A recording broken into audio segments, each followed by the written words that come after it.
Okay. Does my mic work? Hello, hello. Apparently it does. Wow. Um, I don't think we're live. IT, can we go live? I think we're ready. Okay, Madam Chair. Just a moment. Not sure who's back there, so that's why I'm calling you IT. I've seen a few folks in the hall, but Madam Chair, we're live. all right, terrific. So at 12:06, I will call to order the budget hearing for April 24th, the Finance Committee. And if we could get a roll call, please. Certainly, Madam Chair. Councillor Cassett. Here. Councillor Faulkner is running late. Yes, she'll be here shortly. Councillor Lee Garcia. Here. Councillor Lindell is here, but she stepped out of the room. She is here. Okay. And Chair Romero Worth. I am here. Madam Chair, you have a quorum. Terrific. Do we have changes to our agenda today? No changes from staff, Madam Chair. All right, do we have a motion? Move to approve? We have a motion and a second to approve or it's not even consent, to approve the agenda. All those in favor, aye. Anybody opposed? That motion passes. So today we have Public Works and, no, it's just Public Works, the Public Works Department. I'm used to it being the committee, which is both. And of course, Public Works is a very large department and responsible for many important aspects of the city, and we'll be hearing from a bunch of the component parts that make up Public Works. So without further ado, we are here until 3 because of the governing body meeting at 5, but that should give us plenty of time to hear from all the different component parts of the Public Works Department. So we have with us Regina Wheeler, our Public Works Director, and I'll just pass it over to you and welcome your staff who is considerable and present, and you can introduce them as you need to or want to, and I'll just turn it over to you. So thank you. Thank you for being here. Thank you so much, Madam Chair, members of the committee, Mayor and City Manager, Finance Director, and all the Public Works staff that's here. Thank you so much. We're very excited to speak to you today about our department, what we do, how we do it, who does it, in the context of the fiscal year 25 budget. If I could, whoever's in the back, I have a slide that I'd like to speak to, and I'm hooked up to the HDMI at the podium right here. So as you said, Madam Chair, Public Works is a very large and complex department. One way to think about it is it's the department that manages everything you can see anywhere you stand in the city. All the streets, all the sidewalks, the signs, the stripes, the buildings, the libraries, all of the parks, the open space, the channels, the drainage channels, the river, the parking spaces, the meters, the garages. All of the public infrastructure is operated, maintained, planned, designed, and constructed by this department. We'll give each of the division directors. Let's see, I'm going to try to get my screen up here.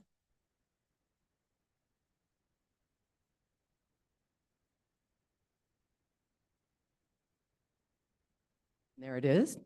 So this is a functional organization chart of the Public Works Department. You don't have this printed. And if it's a little small, I can make it a little bigger. I can see, yeah, no, that maybe, oh, that's better, right? Much better. Thank you. Great. It'll keep me from squinting. Yes, and so it sort of gives you functional boxes for each of the activities inside of the divisions, the number of divisions in Public Works. This department has been getting more complex and having broader responsibility ever since 2020, when we moved the Parks and Open Space division into Public Works out of the Recreation and Parks and Rec department. Subsequent to that, we also moved graffiti and the park rangers. Park rangers came out of community services, and graffiti came out of environmental services and came into Parks and Open Space. This year, we're moving the Metropolitan Planning Organization from land use into public works. And that's because there's a really strong functional relationship between the transportation planning work that MPO does and their vision for our multimodal transportation network, and then the work that our Complete Streets Division and Transit divisions do. So as a member of the team, we're highly collaborative, and they make a lot of contributions to our work that way. We also brought into Public Works this year the impact fees and the CIAC, the Capital Improvement Advisory Committee. That came from land use. It's now in Public Works. We're getting ready to restart that whole process. We use those funds for matching funds for capital projects. So that relationship is really strong. It gives us a lot of incentive to manage that funding, use it, spend it properly, understand the law. You'll be seeing a lot of good work coming forward from that. That's actually managed right out of the Public Works Administration. So I'll just list the divisions for you. So Public Works Administration is the first one that we'll talk about in the separate slides. It's a significant undertaking here.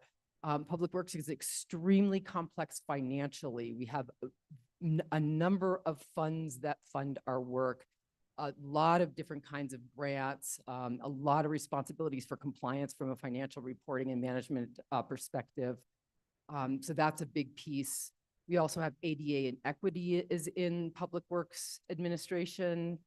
So that's all our ADA compliance. We'll talk a little bit more about that. Midtown redevelopment. So we're managing out of Public Works admin, the infrastructure of the Midtown redevelopment project. That's me personally managing that. And then capital projects management. So this is the place where we help the city to manage the whole citywide capital project planning, our capital planning, our capital funding, our tracking, our compliance with all the capital work that we do across the city. So that's all in Public Works admin.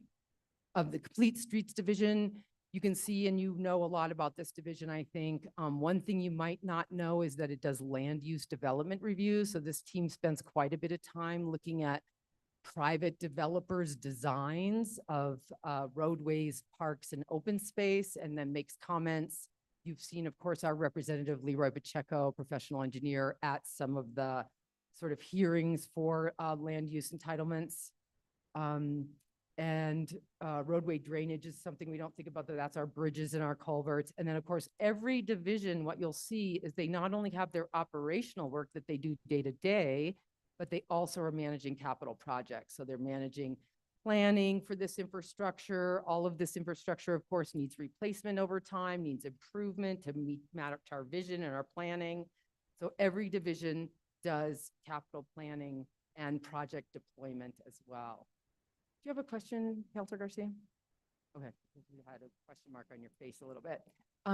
Thank you so much. And then, of course, we have the facilities division, and our director, Burnett, will speak to you more about that. And I think you know a lot of these things. Some of the ones that you're a little less familiar with is the in-house construction. There's a team that does a lot of work around the city, making offices fit for people, meeting compliant, immediate compliance needs, filling in the gaps.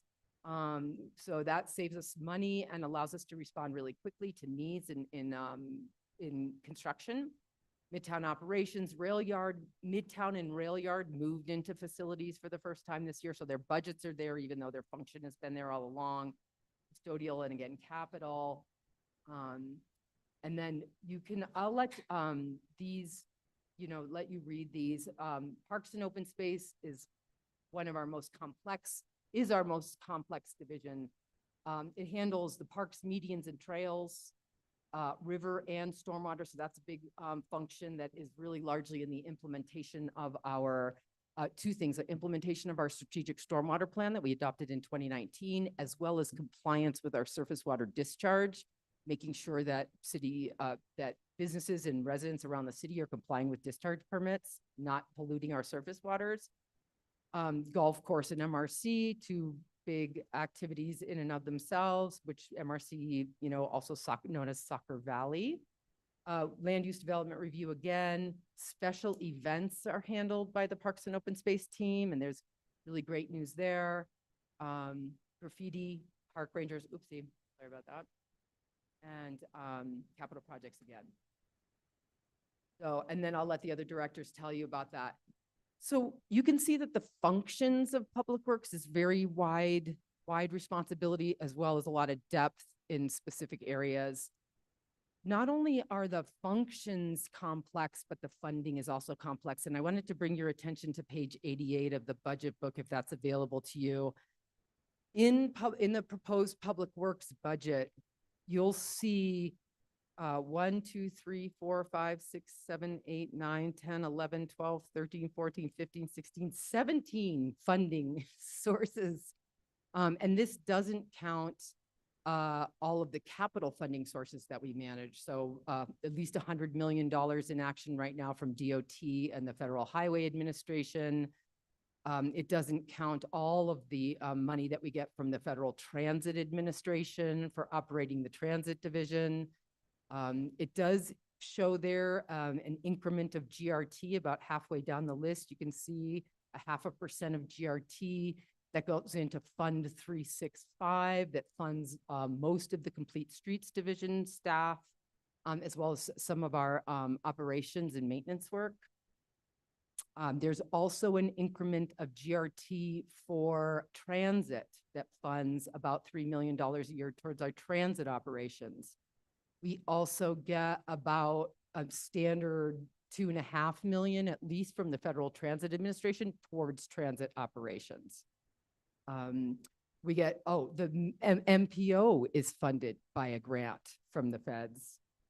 And the MPO is extremely effective in getting planning grants. So we're constantly undertaking projects that the MPO has secured funding for. Every division in Public Works gets a lot of grant money. The people are actively engaged in pursuing grants. They understand the grant programs, the goals, and how to match our city goals and our CIP and our maintenance needs with those grant opportunities. And then we go ahead and we also take on the responsibility for administering them, as well as, of course, the capital appropriations from the legislature, which is a piece of the funding puzzle. So we're looking at the operating budget today, and that funds plowing the streets and cutting the grass in the parks and keeping sediment out of the river and enforcement on our parking spaces so that we can make sure that there is turnover and availability for our visitors and customers of businesses. It funds the day-to-day operations at transit.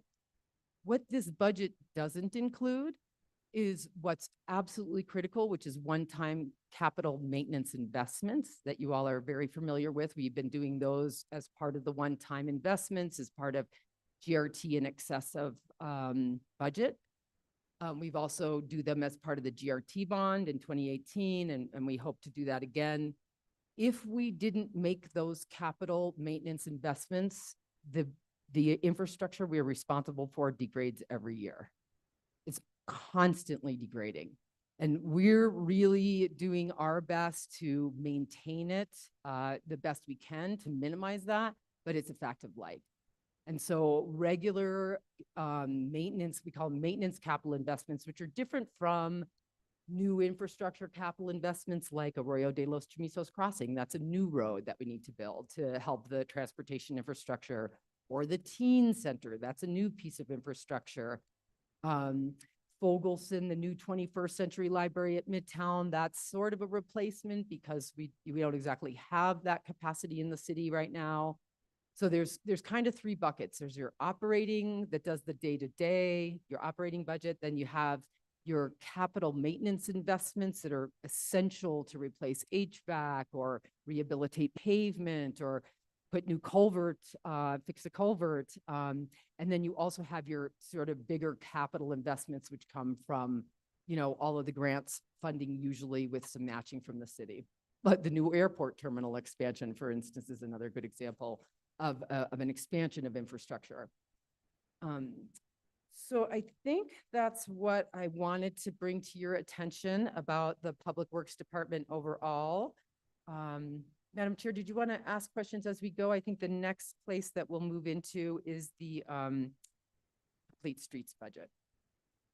So there's been a request, if we could get a copy of that chart, it's very helpful, I think, a great illustration of your department, and it would be great to have it for reference. Sure, I guess I'll ask the committee, are there questions to this moment? And the city manager would like to Madam Chair, say something. Director Wheeler, if you want to email that to me or have someone email that chart to me, I can run it and print it real quick for the finance director. Or we can just, let's send it electronically, because we're not, well, yeah, and we all, and yeah, for the full committee to access it, we need it electronic. Budget does have it. I did submit it as part of our presentation, but well. Okay. Are there questions to this moment, or can we go on to complete streets? Looks like we can move to complete streets. Thank you so much, Madam Chair, and I misspoke. Actually, we'll start at Public Works as admin. It is really important bunch of work is being done here. What we're going to talk about mostly as we talk about the different divisions in Public Works is we're going to talk about the work that the people are doing. As the budget book represented, this is a budget about the people. And we are really excited about some of the people that have joined the Public Works team this year, as well as the existing extraordinary professionals and the work they do.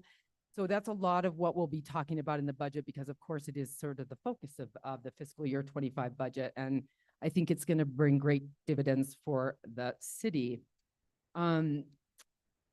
We have filled some key positions in the Public Works Department, and I wanted to really highlight that and really thank Mayor, City Manager, and of course HR and everybody. It takes the entire city to do almost everything we do, and so we have the new Transit Director of Administration, a complete rock star, and Gabrielle Chavez came from the state.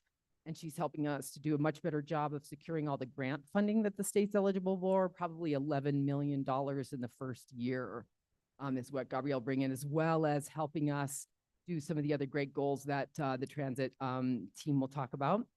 We have our new Traffic Operations Engineering Supervisor. This position, there was practically a ghost in Public Works named Rick Devine. I never met the gentleman, but he was the last person that did this job, and he was revered. And our new Traffic Operations Engineering Supervisor, Mike Damelin, is stepping right into those shoes and doing fantastic work for us with our signals, our street lights, our striping, our intersection designs.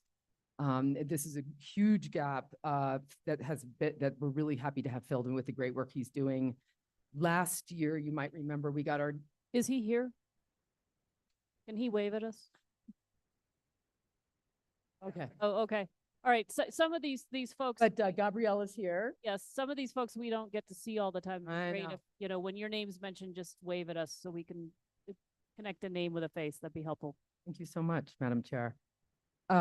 We have the, last year, you'll remember, we got our new traffic engineer that had been also vacant for over 7 years. So Jean Wolfenbarger has been with us a little over a year now, doing really excellent work. That's super needed. Mostly she responds to direct constituent requests. She helps us oversee the DOT projects that are happening in the city of Santa Fe. We have a lot to say about how DOT designs our roads, and even roads that aren't completely ours, like Hyde Park Road and the St. Mike, St. Francis interchange. They're working on that. They're doing the Cerrillos Road design. So Jean leads our feedback and monitoring of those projects to make sure they're built in a way that meets the city's goals. We have our new equity and ADA manager in Daniel Lopez, and he is here, I believe, right here. And this was a really important vacancy that we filled, and he's already doing some great work that I'll talk about in the rest of the slide here. And then we have our new Public Works Capital Projects Manager, who will be understudying with me for a while he picks up the whole capital planning for the city and the management of our ICIP and our grant funding and, our project ledger ID and tracking we're responsible to track the rollover of capital funds every year. And we want to make sure that's exactly correct. And we know what money was spent on what project. So this is a big job. We'll be working together really closely, but we're really happy to have Sean Moody have joined the team. And I don't think he's here. So some of the highlights that this team is going to be doing in this fiscal year, I know that the governing body will be excited to see that we do have the building a GIS-based asset management system on our work plan. It's funded with $100,000 carry forward from fiscal year 24. And then we've got some fiscal year 25 funding of $100,000. That will be enough for us to get started. We've spent fiscal year 24 working on assessing options as well as talking to the users of the system to understand what they need. This is really important. It's going to allow us to do an inventory of our parks assets and our streets assets and our stormwater assets, and then track the maintenance that we do on them from a cost perspective and a time and effort perspective, as well as the age of the asset, the condition of the asset.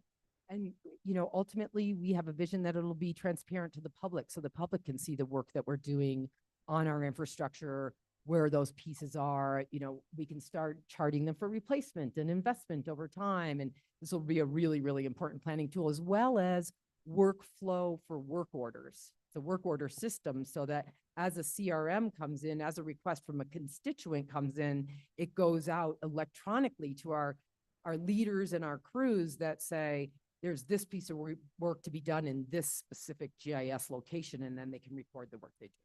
Really excited about this. It's a big piece of work. And we're also collaborating, as you know, with the utilities department, which is looking at the same system and asset management system. And we're hoping to continue to work together on that. And right now we're leaning towards implementing this in the Esri software, which is our GIS, our enterprise-wide GIS management system that has a lot of capability to add beautiful, accessible features on top of our GIS data. Of course, we'll oversee the administration of the $43 million of legislative appropriations that's coming in the door. We're actually in action on that right now. That's a big piece of work, and we'll actually be having to use some temporary assistance and professional services and contractual services to make sure we stay on top of all of this, but we're working on identifying that and bringing it in-house so we're right on top of it. We have to update the impact fee capital improvement plan in the next fiscal year, actually, as well as, of course, restart the Capital Improvement Advisory Committee, which does have some roles and responsibilities as defined by state and city law. And so we're getting clear about that and you'll be getting an invitation from us to make recommendations for members of that committee. The impact fee provides approximately $2 million a year towards roads, approximately $1 million a year towards parks, and much smaller amounts towards police and fire. Impact fees are those things that developers pay when they add infrastructure to the city that's supposed to offset our cost for developing new infrastructure to meet the growth needs. It's a very complex, there's a lot of work involved in getting that $2 million, and some would argue whether it pays off or not, but it is really convenient to have it for matching funds for our grants. Daniel has already started working on updating the ADA self-evaluation and transition plans. These are required by the law.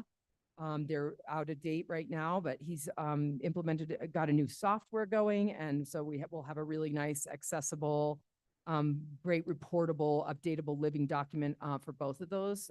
Work in progress there. And he's also providing a lot of advisement to road projects, any place we touch infrastructure and have the opportunity to increase our ADA compliance. Daniel's helping us to do that. We also had our first disability awareness events last year with the Mayor's Committee on Disability that Daniel manages.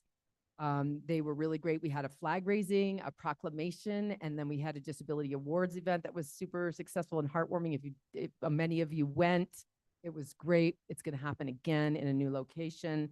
And the committee is now planning a parade to end in the flag raising on Disability Awareness Day. So this is growing, and it really helps to raise awareness throughout our community, because the city isn't the only one responsible for making Santa Fe accessible to all, but everybody has a part of that role to play. And then, of course, like I said, the financial administration of this department is very complex, and we're always working to improve our procedures for compliance and accurate and efficient reconciliation of all the funds that we use, capital, carry forwards, grants, and all the rest. So that's a Public Works admin division responsibility. So then, Madam Chair, the next one is complete streets. I should move on. Okay, Graham? Yeah, I think just let's go through it all and then we'll do questions and the committee's not shy, as you know, if there's a question that they want answered, in the moment, they'll jump in. Thank you so much.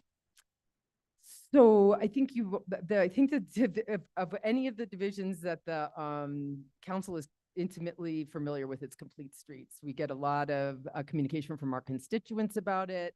It has a huge impact on the safety and mobility of our community.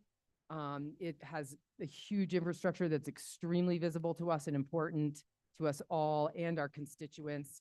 So this team is a mighty team that takes care of all of the pavement, sidewalks, striping, signals, streetlights, signage, capital projects, and private development and review.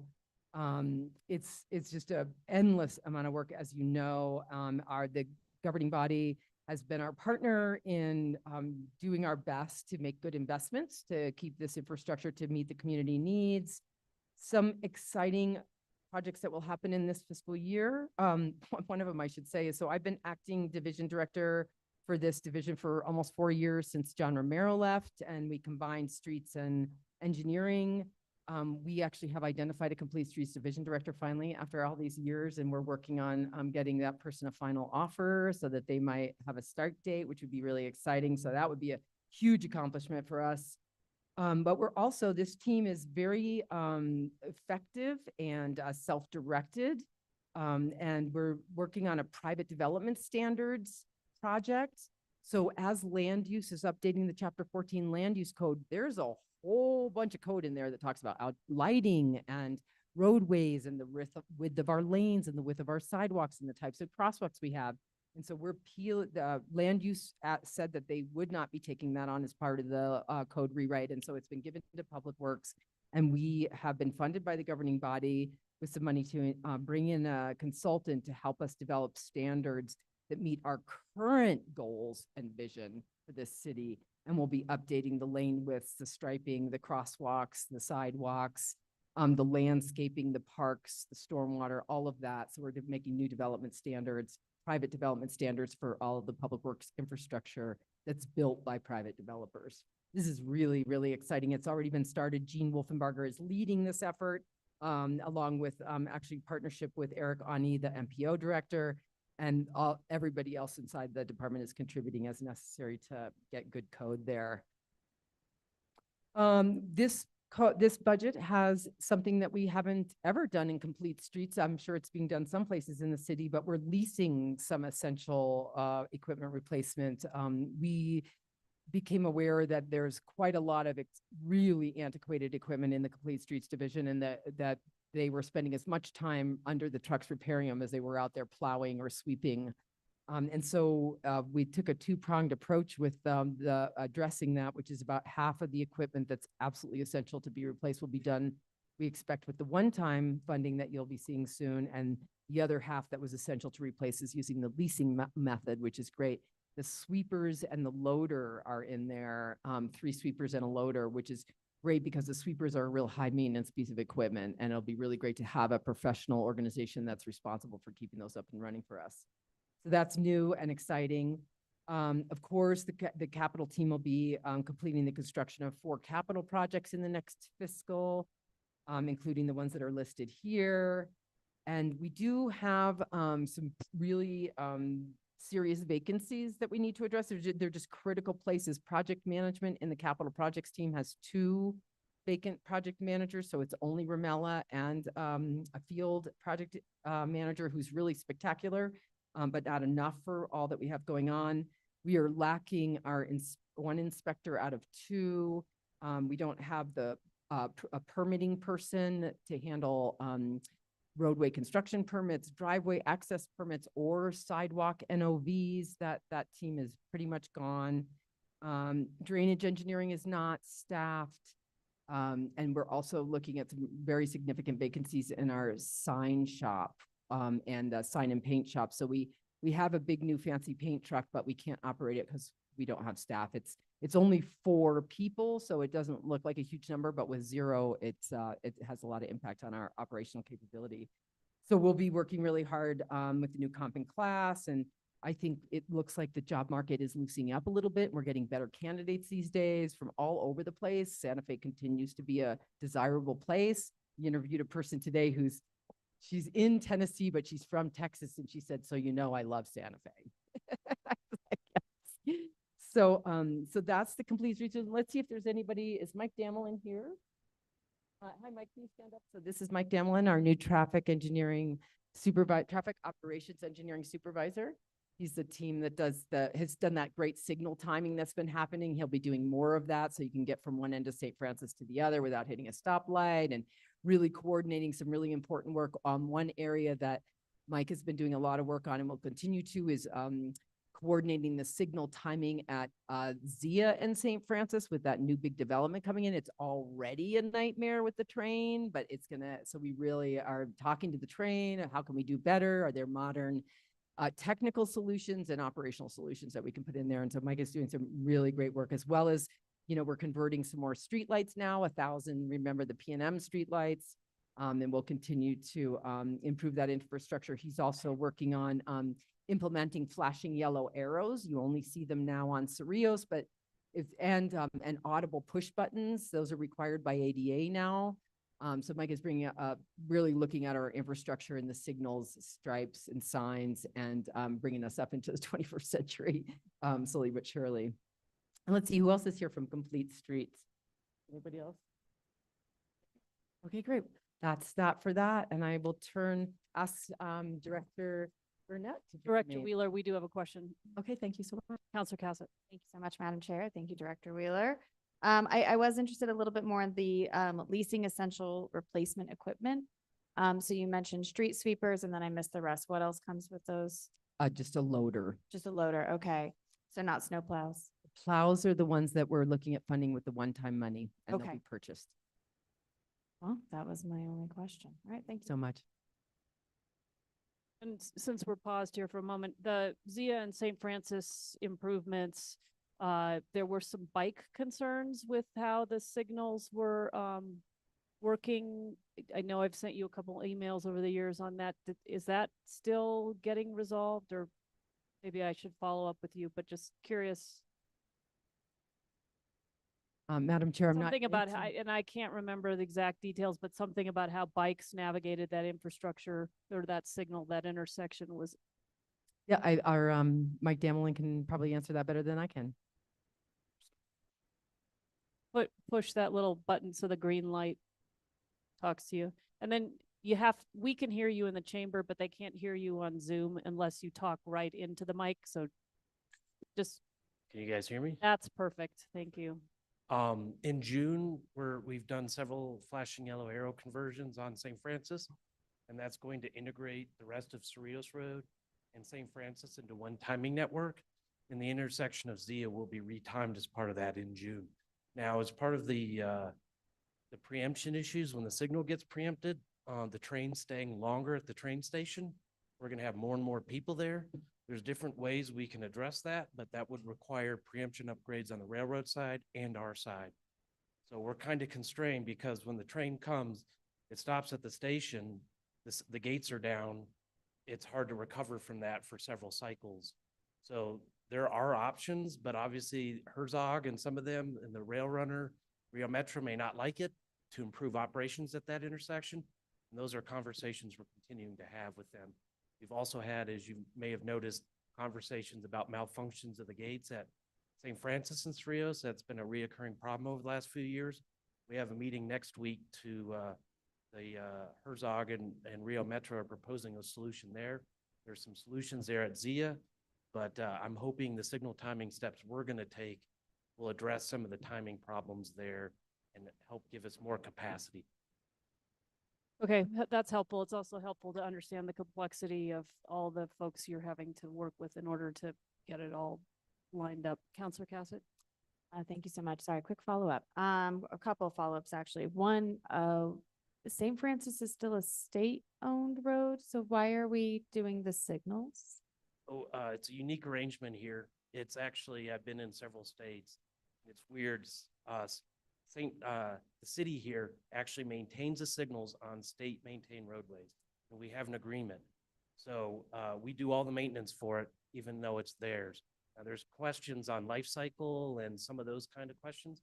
So whatever we propose goes to the NMDOT for review, and then we implement. So we do respond as a city. We have a maintenance agreement with the NMDOT. I don't know if anyone wants to add anything. Thank you so much. Thank you, Madam Chair and Councilor Cassett. This actually, the maintenance agreement came about back when they built 599. So there was a big there, and at that time, a huge percentage of the roads in the city were state-owned because they had been built by the state. And this particular agreement set out a timeline plan for moving those roads over to the city. As you remember, we took Cerrillos Road just a couple years ago. And now we have all the roads except for St. Francis, a little tiny piece of Cerrillos. And then, of course, up to the ski basin's not ours, and then a little bit of Old Pecos Trail, I think. But the maintenance agreement sort of came out of DOT investing that huge infrastructure in the city of Santa Fe, which was 599. Interesting. Okay, thank you. And then regarding the Zia and St. Francis signal timing, I'm curious about how, obviously, it's been a very long time since we approved this development. I believe it's now going to be going forward and it's done in court. But they were going to be making some changes. We're going to be realigning Galisteo. There's going to be some changes to making 3 left turn lanes, and then the last lane would be a straight and a right combined. And I'm curious, with those structural changes coming to that intersection, how that impacts the work that you are doing now to work with the signal timing, or is this something that you'll have to do again once those changes have been made? Sure, good question. Essentially, I have not looked at the operational analysis they did because that was approved before I came aboard. But it should not substantially change the timing. The question we face there is, as the number of pedestrians increase, we may need to look at solutions to do a 2-stage crossing, which means they would cross halfway, and then we would have to have them push the button again, and that gives us additional timing capabilities. So that's the only question I have from a timing perspective, is how we'll address the pedestrians. And And if I We're looking recall, at that's that. in the plan already, that Hawk crossing. Am I correct that there's, Eric, I'm looking back at you, I'm getting a nod from Mr. Ani that that seemed to be part of the Zia station plans for there being the Hawk crossing and the median in the middle, that's just like the safety refuge, and then they cross the other way. So sounds like that was already addressed. Madam Chair and Councilor Cassett, if I could add as well, Mike is being a little bit modest. He is a genius of signal timing, actually, and a day doesn't go by, I don't think, that he doesn't tweak our signals, but these signal timings have to be redone periodically anyway. And so if we do one, we already did St. Francis, but he's optimizing with some of these additional pedestrian and bicycle improvements. It has to be done every 3 years anyway. So even with the increase, so that'll be about the time that might come online. And so I think that it's not unexpected that we'll continue to invest in updating signal timing. Wonderful. Thank you. Great to hear. I'm done. Okay, let's go on. Thanks for the additional information. Really appreciate it. Good afternoon, councilors, Mr. Mayor, Director Oster. Thanks very much for the opportunity to be here and, introduce myself and my division to you, so help you understand our budget. For the record, I'm Sam Burnett, the Facilities Division Director.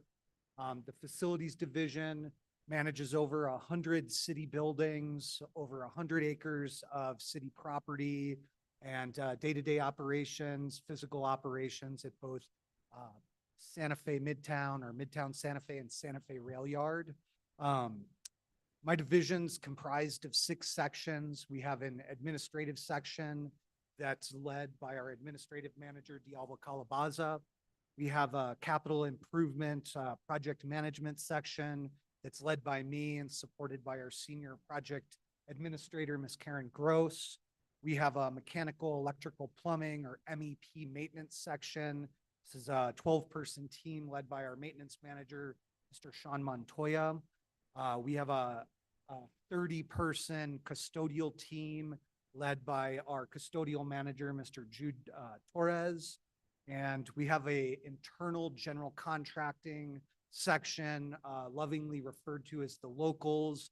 This is led by our general contractor, Mr. John Dillon, who couldn't be here, and our construction supervisor, Mr. Dan Vihill. Then we have a property management section led by our property manager, Mr. Tim Farrell. You know, high level, kind of on the books, the facilities division's mission is to plan, design, construct, and maintain safe, sustainable, functional, clean, and fiscally responsible public properties and facilities.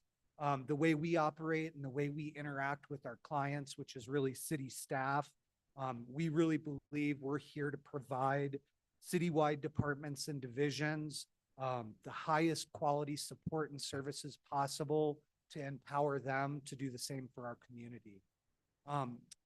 You know, kind of fiscal year to fiscal year, we're focused on two key things, and that's our own operational improvement and the delivery of the services that we provide to the city. In terms of, you know, operational improvement, since assuming the role that I'm in 2021, my team and I have worked really diligently on assessing how we operate and continually improving that.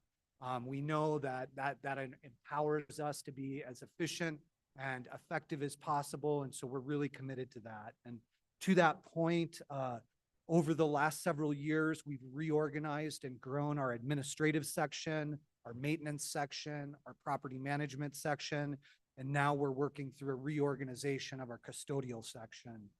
Right now, the custodial team is going through a process of consolidating all custodial services throughout the city into the facilities division.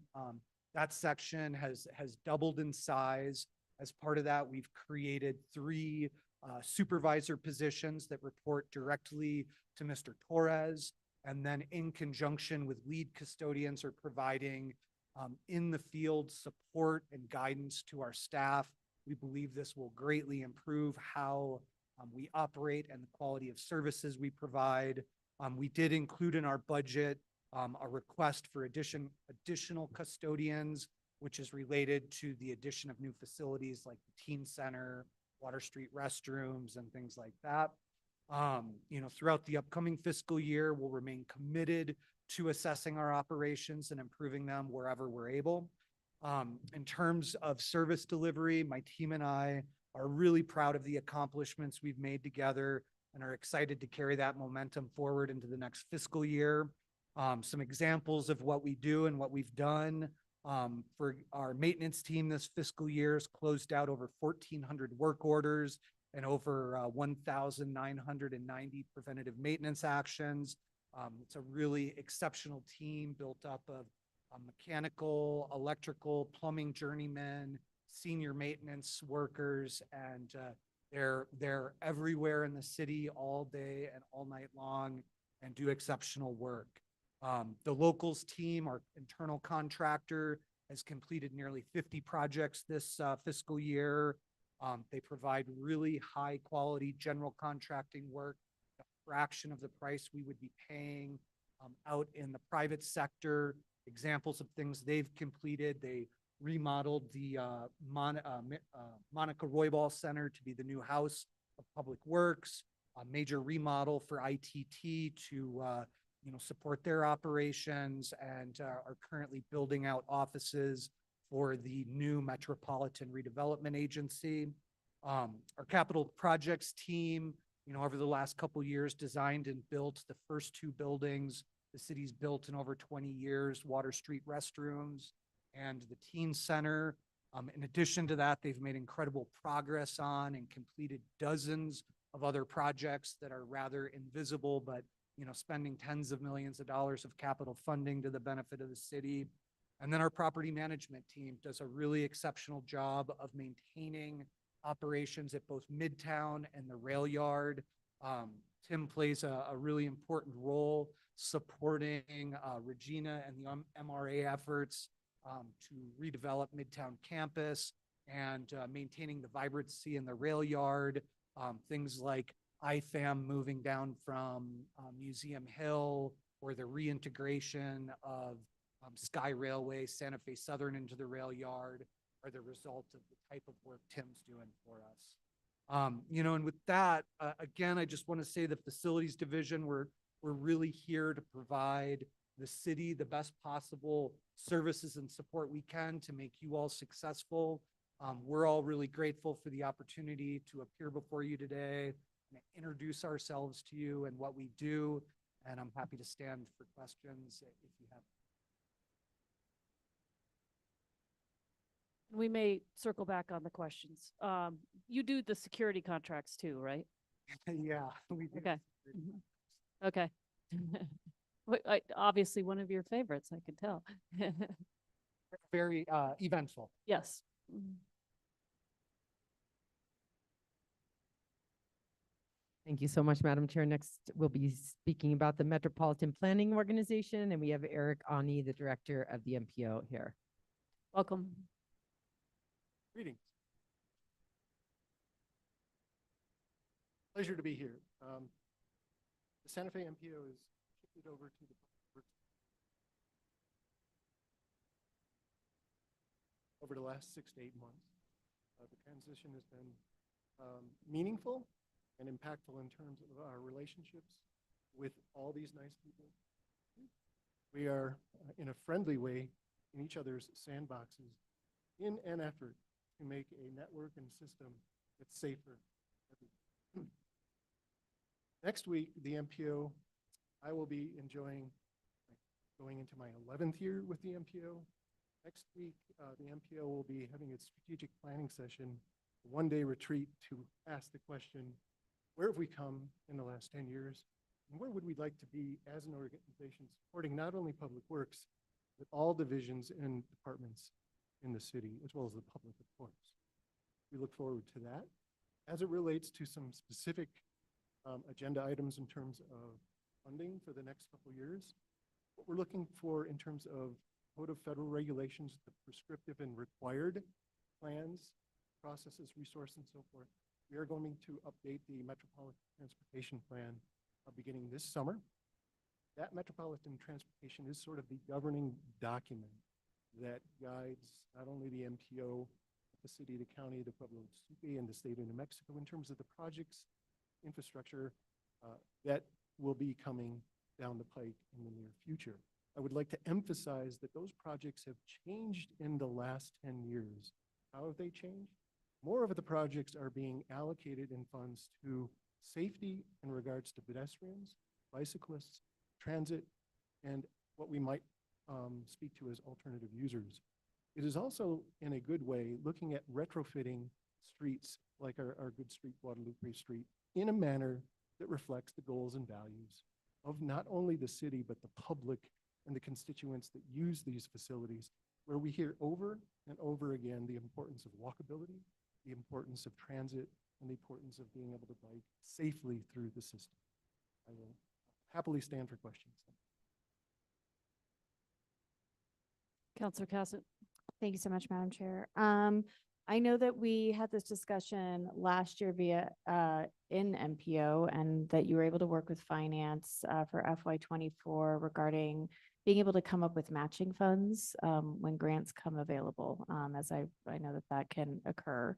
Is that something that has already been discussed? I know for FY24 we were looking at $50,000, and you were able to work with finance as those occurred. Is that still something that will be on the FY25 docket?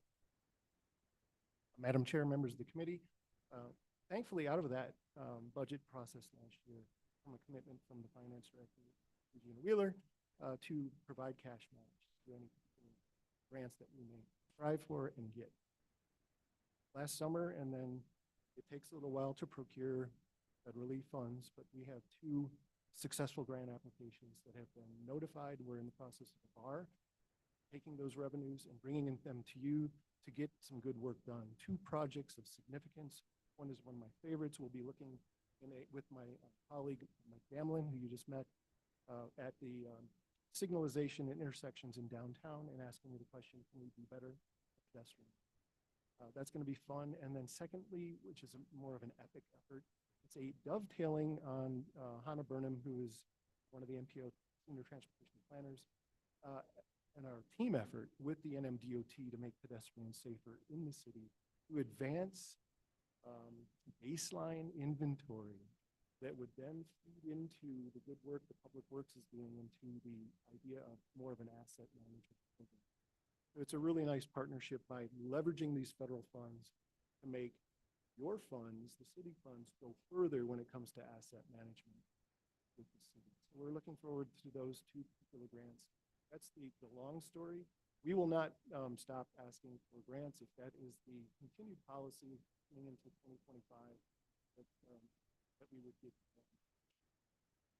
Wonderful. Very glad to hear, as we've discussed a lot in MPO, that really can we leverage those dollars. And so glad you guys are doing those works, doing that work and getting those grants. And I have no further questions. Okay, we'll circle back.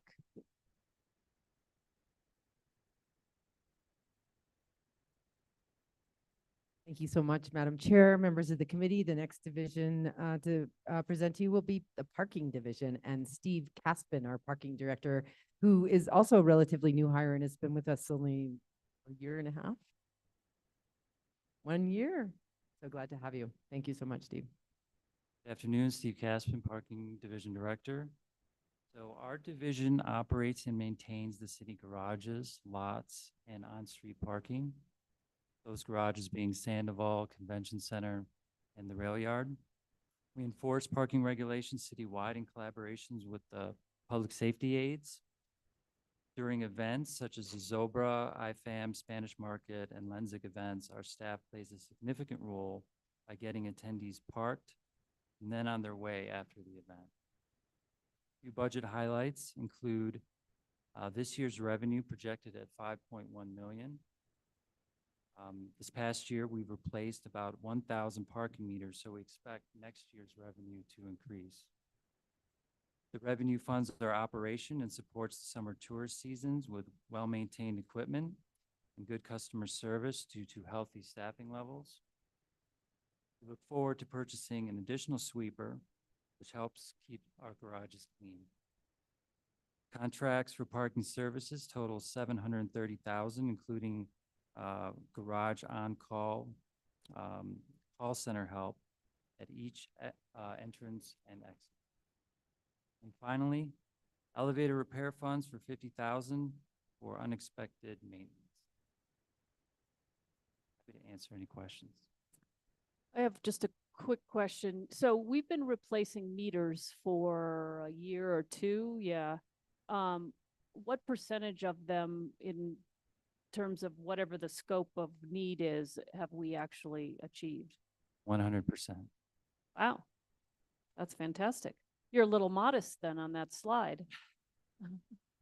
Yeah, we did this in two phases. The first phase, we did 400 last May, and then we replaced another 600 about 4 weeks ago.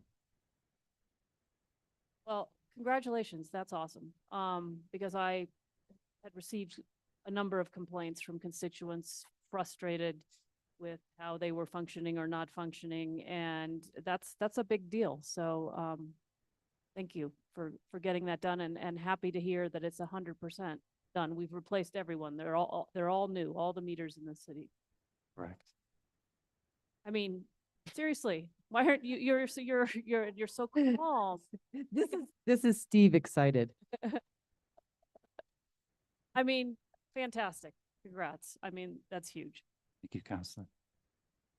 Madam Chair, if I could, I wanted to point out another great accomplishment of the parking division this year. They launched that downtown employee parking program really successfully, really smoothly, just incredible onslaught of demand for that. When it was launched, Steve was ready. He had a really, collaborated across the city to make sure that the public information and stakeholders were involved, and it went really well, and it's continuing to be monitored in preparation for a report on that program in a year after its inception. That's great. Well, congratulations. It's been a busy year. Then you've been here a year. So thank you for all that work. All right. Other questions on this? We may come back. We'll see. But thank you. Appreciate it. Thank you, members of the Finance Committee. The next director to speak to you is Melissa McDonald of our Parks and Open Space Division. We're super proud of the work that Parks and Open Space has been doing and continues to do. This is another, probably next to streets, the greatest area of focus of our community in our department. Madam Chair, Mayor, Councilors, I'm thrilled to be here today to talk about all the accomplishments that Parks and Open Space has made, and also to highlight some of the upcoming items that we're going to focus on next year. I want to thank my director, Director Wheeler, for highlighting that we are more than just maintenance. I think when the public thinks of parks, they think about all of the work that needs to be done in the city and how great we are at accomplishing some of it. But we also have the responsibility to plan, design, and construct and operate. And we have a number of areas that we do this at. We have 77 parks, 121 trails, 242 square miles of open space. We have all of our stormwater facilities, our golf course, our athletic fields, Soccer Valley, and our medians. So I'm going to make you say all of that again and more slowly because it's Oh. significant. So Okay. is it in the budget book? All right. All right. Well, I'm going to have you say it's more slowly anyway, because I think it's Okay. important. The scope of what you are dealing with is enormous. It is enormous. So and let's it's do it very one more time. Give me the Sure. list. So the Parks and Open Space Division oversees 121 miles of trail, 77 parks, soon to be 78, 242 square miles of open space. We also operate the golf course. We manage all the stormwater facilities.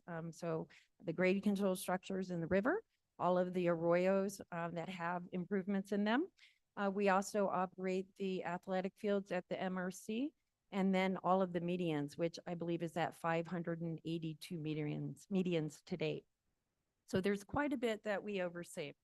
I also want to mention that I really appreciated Director Wheeler highlighting that we have this design responsibility, because we also serve on the oversight committee, the design review team for the city. And this is very important because in the past, we haven't done as good a job of that. And we have been really involved over the last 2 years and this last year significantly. And this is important because a lot of our infrastructure is built by developers and is inherited by us. And so we're also working very closely with the rest of our team in Public Works to make sure that those standards and the codes are up to what we need for those taking those over. So other things that I'd like to mention is that we have several teams under these facilities. So we have our special events team, and one of our highlights this year is that we added a new team member. And that team member is Tom Miller, who used to work at the GCC skate rink, and he's joined Barbara Lopez in overseeing our special events. And this is very important because this has really been a success, a huge success. We had over 300 events this year. As I'm told, we're going to have even more. More importantly, we're working with the GCC to upgrade our system so we can sign up online, which is huge. This has been something that's been lacking in our area for some time, and so people will be able to permit online. I also wanted to say that we are building up to the 100th anniversary of Zozobra. There's going to be a whole bunch of things that go in with that. Barbara and Tom have been managed that wonderfully. The other highlight for our team is that our park ranger team, which is essentially now 7 park rangers. We have Jason Sharp, who is our park superintendent, and now he has 7 rangers under him. This all developed this year. That team is really highlighting how to do many of the things in our community that are important, mainly dealing quite a bit with our homeless population and also litter. One of the things that we looked at is as we develop our capital improvement planning, we also have been expanding our grant opportunities. So this year to date, we have received 5 grants. 2 of these grants are very important because they also support our maintenance efforts. And the most important one is the New Mexico Tourism Grant, which we're working with the state. And Jason and his team is implementing that, which is cleaning up the gateways.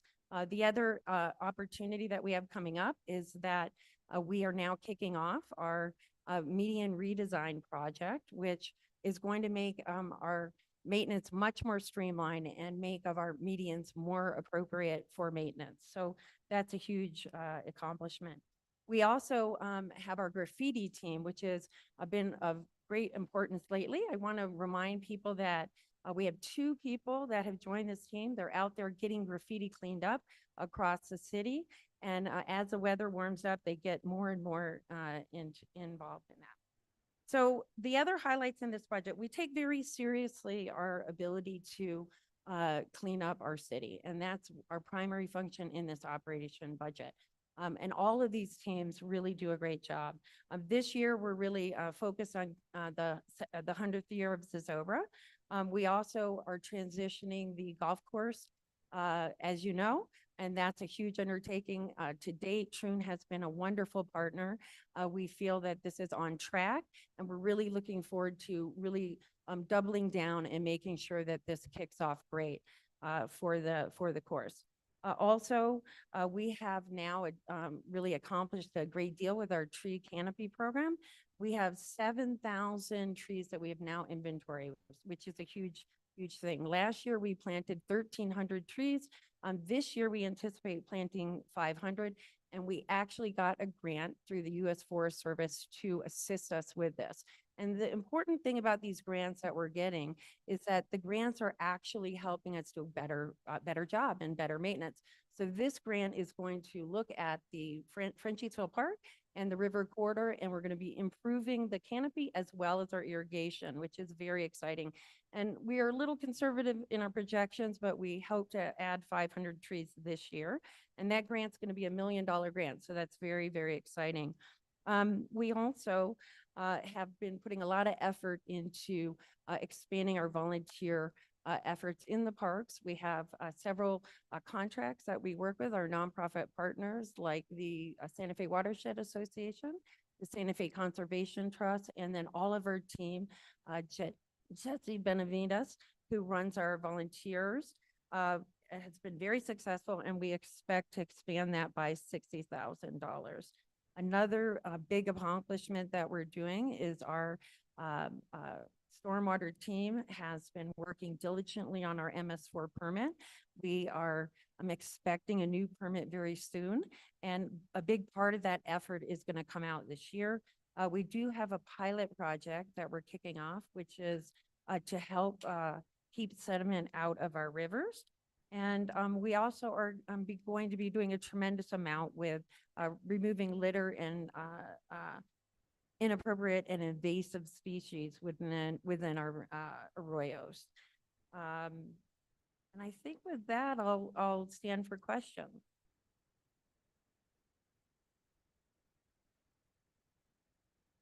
All right. I think there will be questions, but let's just keep marching forward and we might bring you back. Okay, thank you so much. Thank you, Melissa. Thank you, Madam Chair, members of the committee. The next division, there'll be 2 directors joining us for this, is the Transit Division. There's a Transit Director of Administration, that's Gabrielle Chavez, our new director, and our longtime Transit Director of Maintenance and Operations, Tomas Martinez.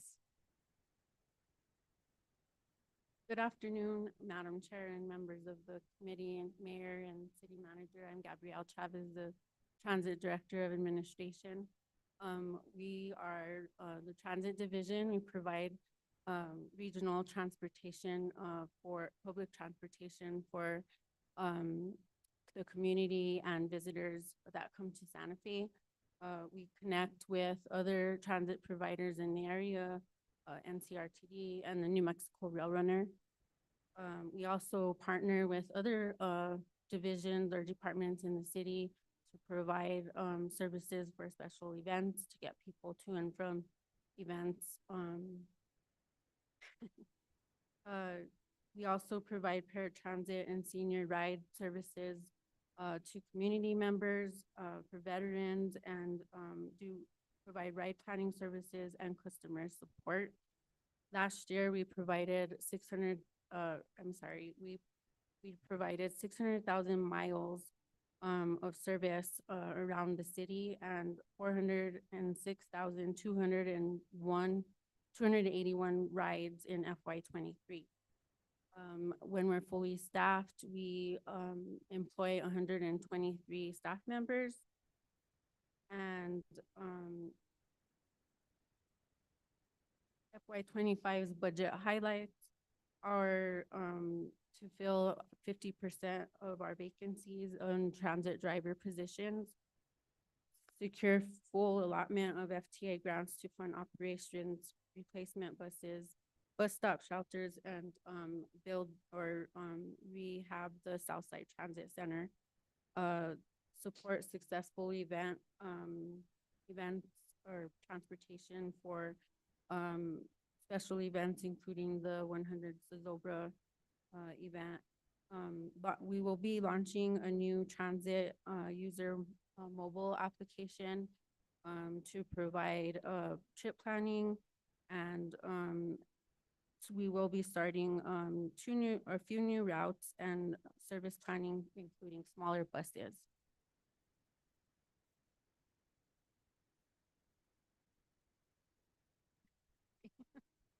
Is that everything that you guys would like to say? Speak. Off guard by that. Sorry.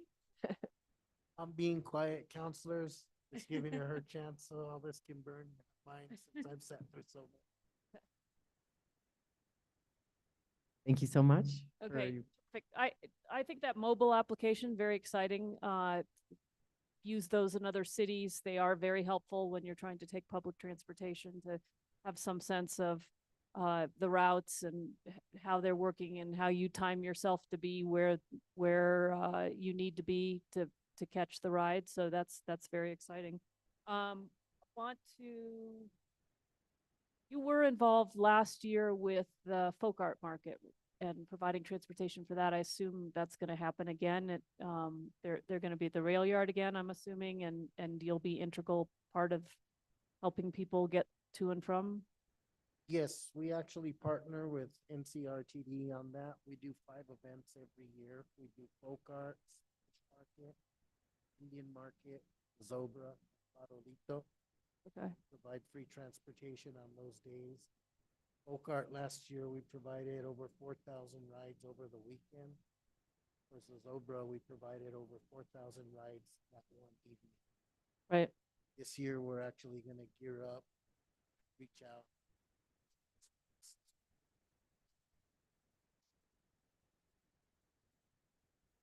Right, great. Sounds busy. Would you talk for a minute about paratransit?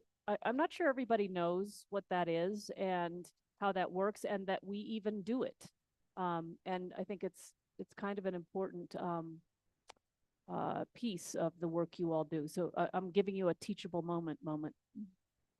Thank you. Yes, we provide a paratransit complimentary service, and we also back that with senior service also. And what it is anybody that goes to their doctor and qualifies for it, the basic qualification is if you can't walk a quarter mile to a bus stop, we'll provide door-to-door service anywhere in the city limits. It's actually double the price of a regular ride, so it's $2. Great. I think I became familiar with that when I was on the NC RTD board, which Councillor Lee Garcia is now, I believe, the chair even on that board and the chair. So, and that obviously the blue buses do that regionally, but happy to hear we do that within the city. And I think it is a really important resource for members of the community. It is. We also provide the free service for 18-year-old and under, seniors, veterans, and half price for seniors. Great. So interesting how you presented that you have 50% vacancy in transit drivers. Yeah. And that's been a national issue since Right. COVID hit. We suffered a lot of retirements during COVID. The market became ultra competitive money-wise. So we've recently became more competitive and we're starting to gain some, like Rick Wheeler said, the job market's changing a little bit.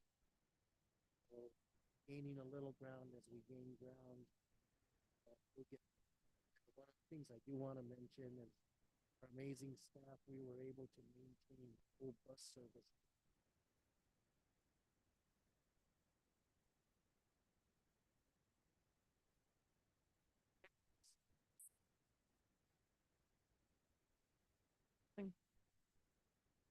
And you need a CDL license to drive a bus, is that correct? To drive a bus. And we that's- trained. That's part of why nationwide, there's a shortage of that licensing licensed profession or that level of driver.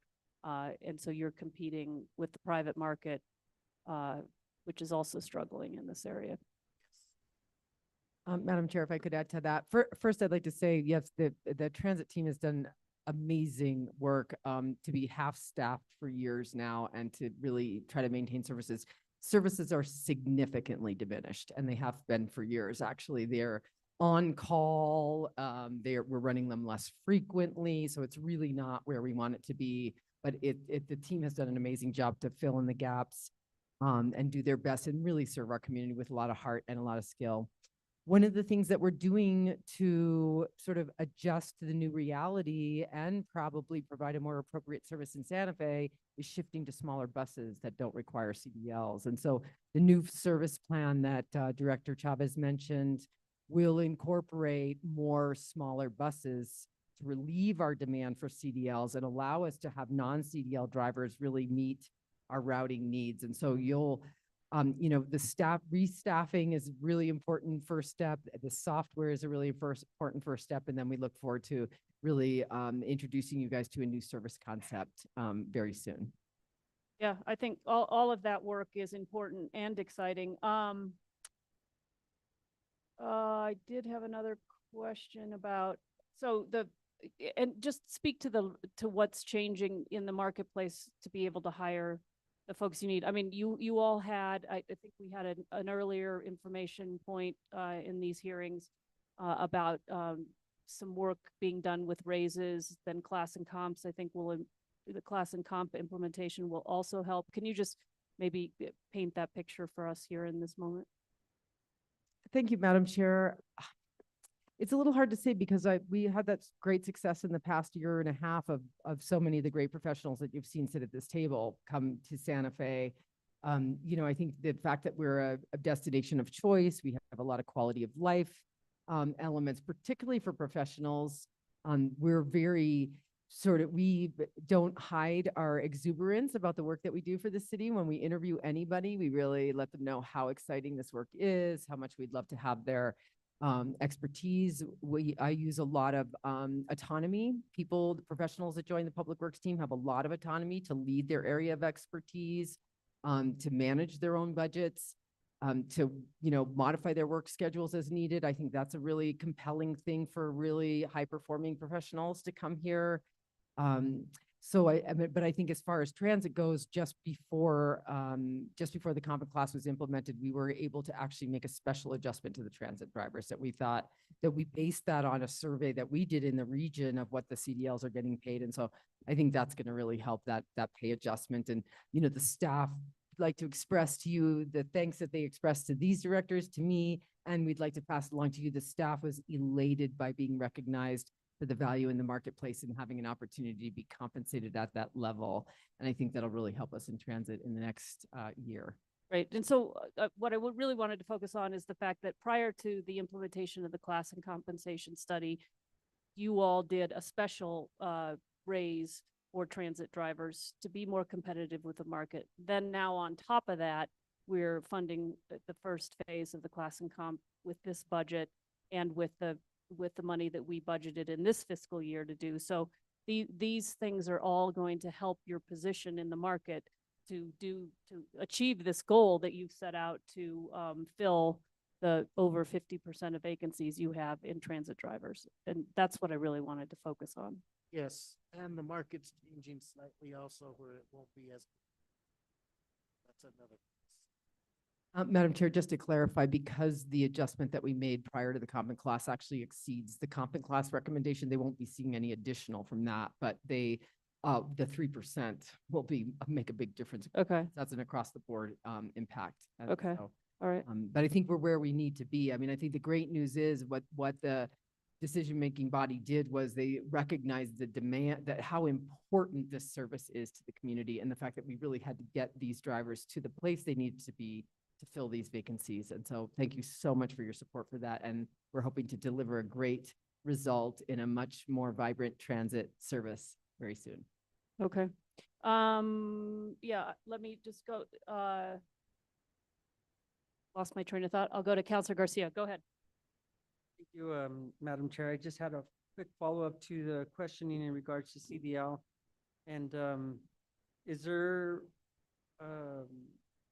what type of specific training, or are there other driver's licenses that would be needed to operate buses that aren't CDL? Obviously, vehicles that are larger and they may need a specific certification to drive a passenger van. I don't know if you can elaborate on that. Yes, actually, last year, the federal government implemented a new law for CDL training, where the trainers have to be federally trained and approved. And we are the only entity in the city that actually has that. And we do all the in-house training for CDL there at Transit. We also assist other departments and divisions in that. So we do in-house training for people. The only thing you gotta have is a clean driving record to be able to have a CDL. And then we also have the ADA vans, which only require a regular driver's license. Going back to just the regular driving licenses, obviously that's still a passenger van that you're operating. Is there any type of specific training that we're requiring or that is required just to operate those buses? Absolutely. The drivers have to go through 100-hour training even to be able to take a passenger in our van. We have a very, very stern training system over there at Transit. As Gabrielle said, we do over 400,000 miles a year, and we are the safest division with the least at-fault accidents. Thank you. Thank you, Madam Chair. Okay, just thank you for the work you did and do. My dad used to drive a bus, an articulated bus. We don't see those in Santa Fe, but I remember when my son was young, he thought that was very cool. He was very into all the big moving equipment, and an articulated bus was high on his list. So probably also because his grandfather drove one. So thank you for being here. So I think that's completes all the component parts of Public Works, right? So Yes, it does, Madam Chair. Thank you. at least according to my handouts, are there questions from the committee about any of these things? Counselor Garcia. Thank you, Madam Chair. I just wanted to go back to our, well, this may go to both Parks and Open Space and Transit. Both in your presentations were, it was referenced that we'll be managing successful event seasons, including 100 Zozobra. And so obviously this is going to be a big event in our community. And we have supported Zozobra events probably for a very long time. And so from the Parks Division, what type of budgets are we looking at? I mean, what part of your budget is going to be committed to this 100-year event and resources?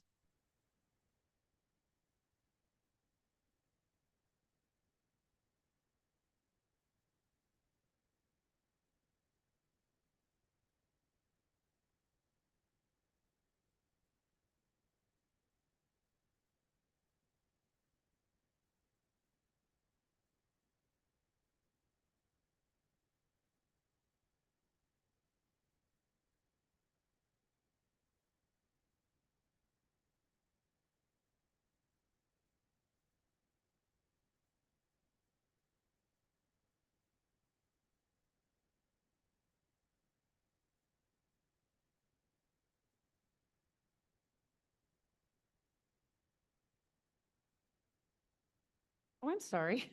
I was wondering what was going on. Repeat that. So what we're doing is we're essentially, it's part of our normal operating budget. We are increasing our hours for the fall. And so we will be gearing up to make sure that the grounds are very clean, that we can easily make sure that there's access points are clear. We're just putting a little bit more effort into it because we're expecting a bigger crowd this year, being the 100th. Thank you, Director. And from Transit's perspective, does it seem like this year will be a little Yes, busier? budget will be higher. Fortunately, that's one of the 5 events that we're contracted. There's an old resolution for RTD when it was created that they basically pay for the transportation for that entire. Thank you. And mentioning RTD, yes, I think that the more we can work collaboratively with that entity, the bigger benefit to the community, especially for these large events. It takes a lot to move the amount of people that come to these events, and kind of tricky in our streets, the way that they're designed and where people can park and how far they have to go. And so Yes, we work closely with RTD. We actually house 5 of their vehicles at our facility and allow their drivers to use our facility. We have a real close partnership with RTD. thank you. And obviously looking at the building upon that relationship. Madam Chair, Councilor Garcia, I'd like to add to that with your question about the budget to support Zozobra. Something to remember is that all Public Works field staff work almost every single event. And so a huge part of the budget impact for events comes from overtime for our field crews. So that overtime is budgeted a little bit differently these days. But that's probably the biggest expense that we have for these events. You know, there's people that have their day jobs that do the organizing and everybody does that, but people set up for the events, they monitor the events, we clean up garbage, we clean up after the events, we set up barricades, we set up traffic control. So it's a huge operation and that's almost all done on overtime. Thank you for that clarification. And I think that it's also just for the public to understand, and they know, I mean, just about every event that happens in the city, whether it's Santa Fe Fiesta or Zozobra or, you know, the many attractions that we have, there's a lot of city resources that go into this. And so it just piqued my interest because it was in the presentation, not only with parks, but also as under transit. And so I know that police and fire have a big amount, you know, a very big responsibility when this event is happening. And so, you know, this being that 100th year Zozobra, make sure that we are making sure that the resources are going to be there to support these events as they come into and for the city of Santa Fe. So, thank you very much. Councilor Lindell. Thank you, Chair. Just a quick question. About 3 years ago, in the Wayback Machine, I did a tour of the garage where we do a lot of repairs. And it seemed really, really small. And where are we with that garage? I mean, we were talking at that time that we needed a new facility, and just update me a little bit about that. If you need to chat about it, go ahead. Thank you, Madam Chair, Councilor Lindell. I think you might be referring to the area that the streets teams maintains their heavy equipment in at Siler. And it's basically the same place that they park the plows indoors to keep them from freezing and ready to go. And they just lie on the floor and maintain heavy equipment on the floor.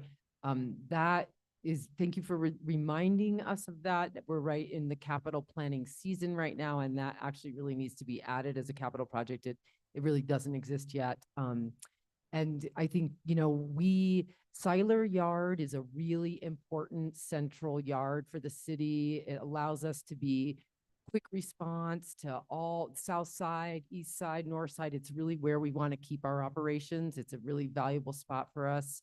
And we really need to do some master planning and long-term planning of facilities to meet the needs out there.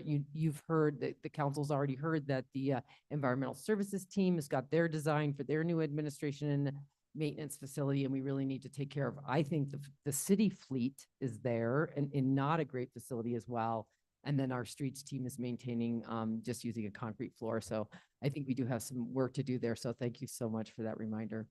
Yeah, I think it is something that we need to pay attention to. I know, also Councilor Cassett mentioned, snow plows. I'm glad to hear that we're gonna update some of that fleet.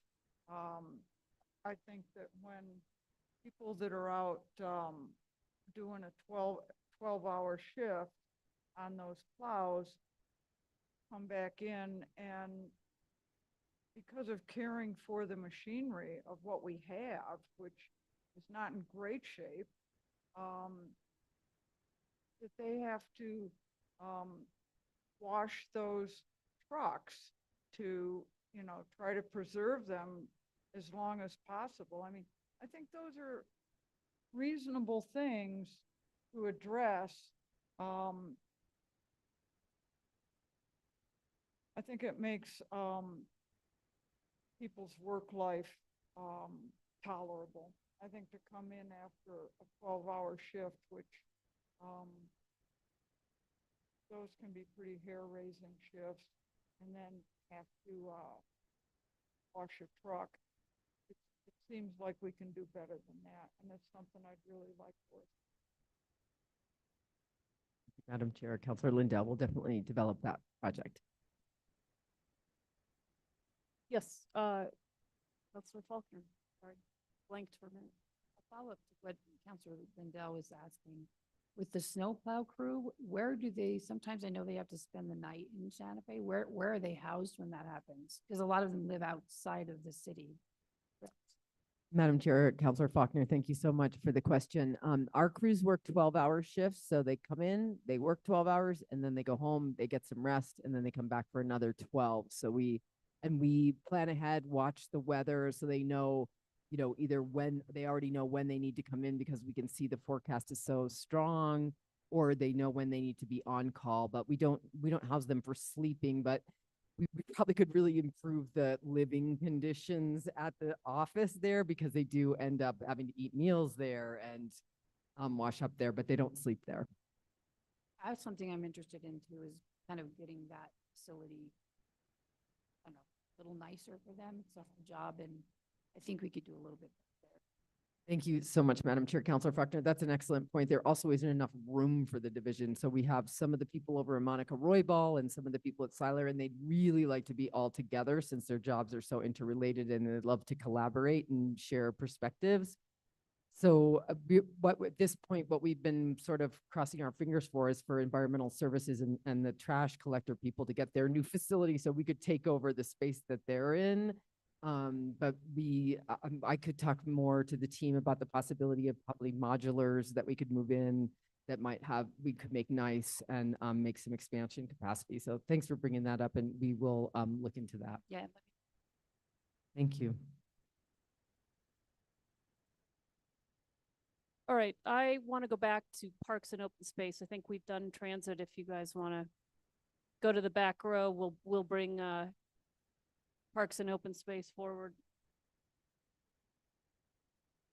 So just a couple things. Talk a little bit more about the budget highlights here. 400,000 to remove invasive species and litter from arroyo and river systems. Tell us more about that. Madam Chair, Councilors, Mayor, we have in our budget $400,000 to tackle those tasks. And we have that through the river and watershed section as well as the park section. And when we apply this, sometimes it's for drainage control and flooding. So when we want to thin an arroyo, we go in, we'll take out trees that are, or prune trees that are in the arroyo blocking the flow, or, falling into the arroyo, creating floodlight conditions. While we're there, we'll clean it up. We also will do that proactively. So, as you know, Keep Santa Fe Beautiful has developed a wonderful tool that we are going to be using this next fiscal year, where they went out in the field with all of you and others and have identified areas that are high litter. And many of those are in the arroyos. So a lot of our emphasis will be aligning our efforts with that report, which is what we normally do. We normally go and do this work, but this is going to be more targeted this year. I'm very excited about that. Yeah, and I guess that's what I was wondering about is as part of that litter survey that Keep Santa Fe Beautiful did to help us understand where we have issues, and the Keep America Beautiful cleanup day that we just completed certainly targeted some of those areas, and it's my understanding that we'll continue to use that survey, and the hot spots or heavy areas we'll continue to work on throughout the year. So that was exactly my question. I think the other thing we noticed is that some of the areas are where folks, unsheltered people, spend the night, and those tend to be in arroyos, and so that we do have some problem areas there. But this is money that can be targeted to address not only where we have just kind of overgrowth and invasive species, but also this more human problem. Madam Chair, Councilors, Mayor, that is correct. And, this is why when you look at our budget, we have overlapping interests. So our ranger team actually is very proactive and will use this as a tool. Right now, they patrol the river areas and deal with some of the more human issues that we have. We also are going to expand that to arroyos through that. So yeah, it's about uplifting the canopy and being able to see into the arroyo. It's about cleaning the arroyo. It's about connecting the folks that we find in the arroyo to services that they need. So it's a multifaceted approach that it's bigger than just a parks division, but I think we do a really great job at it. And that's something you've been doing. This isn't necessarily new. This is we're, I think, putting more emphasis on it. But this is the nature of what you've been building out this park ranger team for several years now. And they have been, my understanding from my day or morning that I spent touring District 2, looking at litter, that they've been, as you've built them out, they've been really instrumental team and piece of the city's ability to tackle some of the litter issues and some of the issues that we have with folks who are unsheltered in the community. Am I understanding that correctly? Madam Chair, Councilors, Mayor, that is correct. It's nothing new, but we're stepping up the effort for sure. This year, we're on target to have picked up 225 tons of litter out of our arroyos, and the ranger team is really leading a large part of that effort. But in general, we are definitely stepping up the effort. We are looking at new ways to do it. This tool that is coming, or this report, is a great way to do that. I think that the work that we're doing with the software that's going to help identify where problems are, a really good work order system can come out of that. And that's what we really need to help track this stuff. We've done great with getting litter out, but really tracking it and understanding those problem areas is going to help us really make sure we're on top of it all the time. So I think there's new things coming, and there's old practices that we're doing that are working. And together, we're going to build that out even more this year. Yeah, and that's the point I really wanted to make, is sort of this. I think there's a new emphasis, shall we say, but there's been ongoing work and attention to these things for a while, but now we're maybe adding some new tools. And that asset management plan that you reference, I am very interested in that, and the fact that Director Wheeler said that it'll interface with the work orders to really help manage that flow, which I'm sure is also informed by the CRM system, which is other system we have for complaints of particular problems across the community that end in your department and your teams. I also wanted to talk about graffiti. You mentioned that, and it's, maybe we underappreciate this, but the graffiti, you can't do much about that when it's cold. And you alluded to that. Can you talk a little bit about what has to happen in order to be able to attack the graffiti? Absolutely, Madam Chair, Councilors, Mayor. We have to have the right kind of temperatures. It has to hit 40 degrees before that we can operate the equipment. So we have a power washer that goes out and will take graffiti off. It has to be controlled or cleaned, and if it's not the right temperature, we really can't do it. So in the winter, we are limited in what we can do. You can't paint without the temperatures being correct. So what happens is all winter long, we get graffiti and we do our best, and sometimes we can get it off, and we have little windows that we can get in there. But then this time of year, about maybe in March is when we started, but now it's really warm. We're really hitting the ground running. And so we have the 2 graffiti crew members who kind of do citywide work, and they work on commercial, residential, and public open areas. And then our parks crews also work within the parks. So we have not just 2 people, we have parks crews also working on it. And it's definitely something that this time of year, we're picking up speed and we're going to get a lot done. Right, and I think that's important. I think the other thing about winter is, of course, there's no leaves on the trees, right? And it's very barren, and we've got a lot of salt that's left over, and Director Wheeler calls it something different, but I call it the stuff we put on the road so that you know, you don't slip around when it snows, and there's a technical term, I call it salt. Scoria. Scoria, there we go. And so you got that lying around because we haven't had, our street sweepers haven't come through to get rid of it. It's not appropriate probably to get rid of it yet.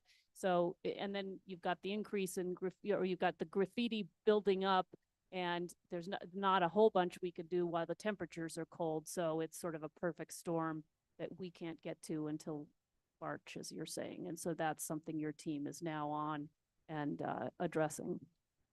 Thank you, Madam Chair. I'd also like to point out one of the challenges with graffiti is as soon as it's remediated, it's replaced. Yeah. Especially in places like the Vargas Park where they're highly visible. And so it's not that we don't, it's really exciting. The graffiti team that is in parks, they took that from Environmental Services, they love their job. They're really, they're into the painting, they're into the cleaning, and they're on it every minute of any day that's warm enough, as you say, to consider. And then it just happens again. Right. So it's a tricky thing that, you know, we've been thinking about what are some of the ways that we could get to the core, the source, you know, prevention rather than remediation. And the park rangers might be part of the solution there. Maybe, you know, we've talked about substations for police. Is it substations for rangers? You know, maybe is it making that program bigger? But it does seem like some prevention is going to be in order to really get the results that we're looking for. Right, and I think we've heard earlier in these budget hearings about efforts to maybe paint utility boxes.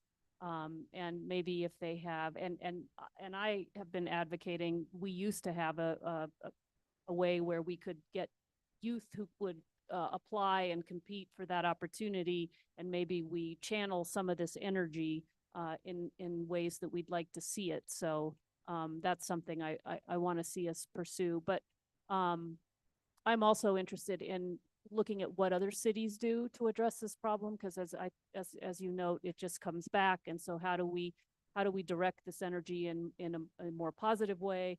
How do we just maybe limit the opportunities for it? And really, what do other cities do? This is like the CDL issue that we were talking about earlier. This is not a unique problem to this community, but something that is pretty common in communities across the country. It really is, Madam Chair. Actually, it's an international issue. I was just in Barcelona, and there are neighborhoods there that are, it's just the whole first floor of every single building is completely covered. Some people, anyway, one of the solutions that we had heard about over time, some time ago, was a free wall concept, a place where people could go and express their artistic prowess in this medium, a place that we facilitated for that. There could be more than one. And so that's another thing that we'd heard of, and we'd be happy to be engaged in whatever we could to pursue grants and develop ideas and projects to find some other outlets for this creative energy, as you say. Madam Chair, Councilors, Mayor, I want to also get out there that we do have a graffiti hotline. And so if people call in the hotline, we can help identify areas where we're seeing a lot of activity and we can get to them quicker to clean it up. And I don't have that number. I was just apologize. gonna say, But you what can, is you that can number? go to report, if you go to report, the city, Google report, make a report, you can get it. And so maybe maybe. I bet we'll have that number before we're Yeah. done here, because I see lots of people going into their Yeah. devices and typing in whatever it is that pulls it up, but. The other thing I want to mention too is that we're, as I'm telling you that we're going to these design review teams, we're actually paying attention and saying, are you getting the best kind of surfaces? Are there anti-graffiti surfaces that you can provide? And so really looking at proper materials, I love the idea of a free wall. We do have our installation at the GCC, which is a surface that folks can paint on, and that was out of arts and culture. And the painting of the boxes, I think, also came out of arts and culture as well. And I think that we are starting to see that. But again, Director Wheeler is correct. Even with some of the boxes, I know Keep Santa Fe Beautiful has had some problems. So I agree with you that finding some ways to channel that energy would be great. Maybe the teen center is going to help us. You know, maybe it's just something we have to keep an eye on. But we're staying on top of getting it removed as well. Right, right. And I know your efforts in there have been ongoing, and it is a hard problem. Thrilled about Tree Smart. Love to hear the progress on planting more trees, creating more of that urban canopy. Of course, you know, we're going to need that with climate change as the community warms, particularly on the south side of town where it's newer, the landscaping isn't had as much time to be established. The trees are probably younger overall. So love to see that continued effort. Remind me, this $1 million Forest Service grant, you talked about that briefly. Can you elaborate on that? Madam Chair, Councilors, Mayor, this will be coming before you, maybe tonight, I'm not sure. But we received a U.S. Forest Service grant, which is put through the Sustainable Urban Design Network, and it's really focused on communities that are struggling with climate change, but also economic realities of creating a shade in our community. And Franchise Field Park is in our core 40 parks, and so it qualified. And essentially, we're going to be getting money to plant trees there. We have an exact number, but we're going to plant significant amount of trees, and we're also going to do it along the river. And but the most important thing is it fits right in line with our thinking that we don't want to plant trees just to plant trees. We want them to be successful, and we want to give them everything that they need to be successful. So this grant allows us to put in improved infrastructure such as irrigation, which will help that success rate. So we're going to be kicking that off this year. It's a 3-year grant. And I'm actually very excited about my team. You know, my managers, Zoe Isaacson, Scott Overly, Phil Lujan, all have been instrumental. And we work closely on that grant with Allison Long from Environmental Services. And so this is really a cross-departmental effort, but we're looking at grants and we're getting a lot of grants. And these grants are really targeted in some cases. 2 of these 3 grants are really about how do we improve the infrastructure and make it last so that we can achieve our goals. And a big part of our goal is having some nice tree canopy coverage.